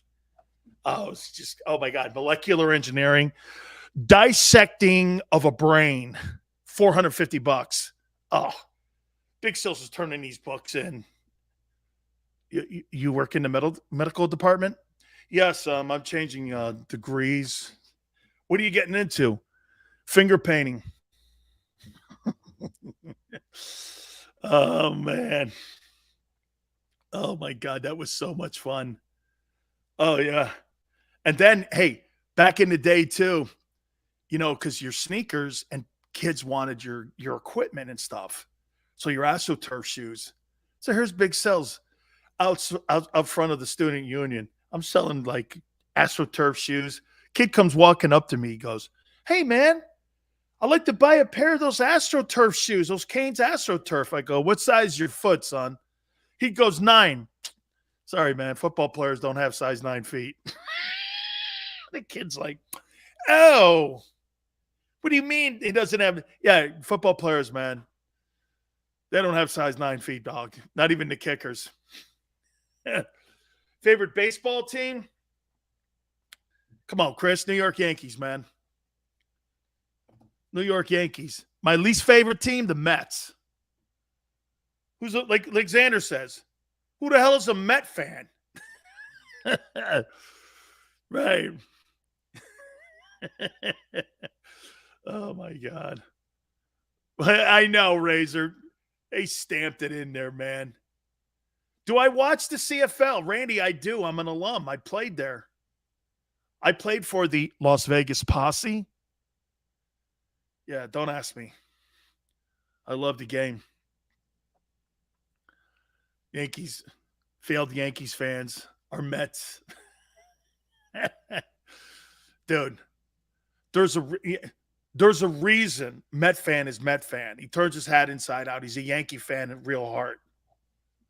Okay? There's a Yankee fan at real heart here, okay? Yeah. iShine says college kids who get a lot playing time should get a percentage of the money from their school. Good luck. By the way, Bryce Young's making a killing. Do you know, get this, when Bryce Young leaves Alabama, do you know they're projecting he'll have $2 million in the bank? Dude, he might actually be taking a pay cut when he comes to the league. So watch this. Bryce Young's making 1.5. Okay, you don't think Bryce Young right now, how much money do you think? Bryce Young might be making the same money that Jalen Hurts is making.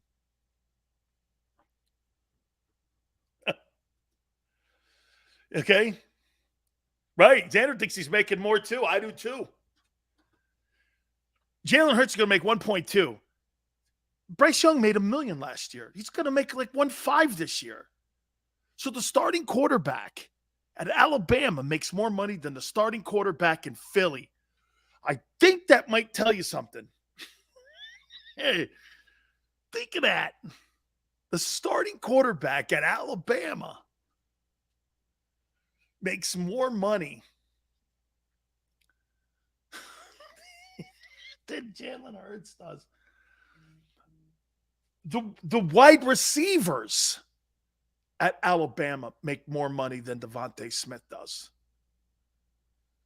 Wow. Hey, Manster, I don't think that dude has to sell books. I don't think that's what we're doing at Bama. Oh, I would totally go to Bama or LSU. I'm going to the highest bidder and winner. Okay. Oh, you bet. You mean to tell me dude, I'd have our teams in Miami. I told you it'd be Big Sills Pizzeria in South Florida, Fort Lauderdale, down in the Keys. I'd have a whole restaurant chain. Big Sills, Gabagool. Hey, Scoongili's. I'd have everything, man. I'd have my own boat. Hey, I'd be like Tony Montana. I'd have a golf course by now. I'd have a putt-putt, right? Go Stampeders. Oh, wait a minute. Before I go.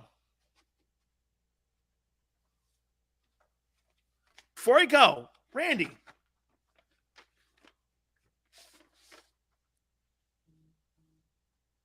Look at this, Randy. Here's a 2-year contract.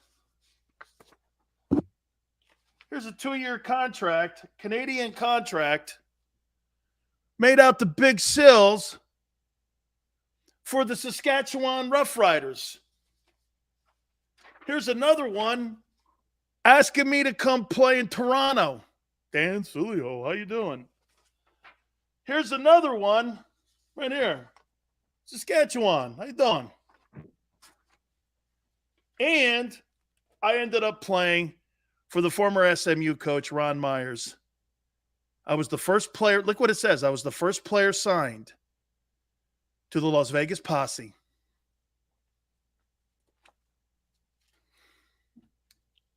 And we ended there. Draft week, don't forget, guys. Thursday, Oceans Casino. We're going to have you covered wall to wall, man. Make sure you keep it pinned right here all week long. We love the fact we had Merrill Reese on and also Jimmy Johnson today. Hit the like button. We'll catch you tomorrow, going 3 to 6 Eastern time. We'll see you on the flip.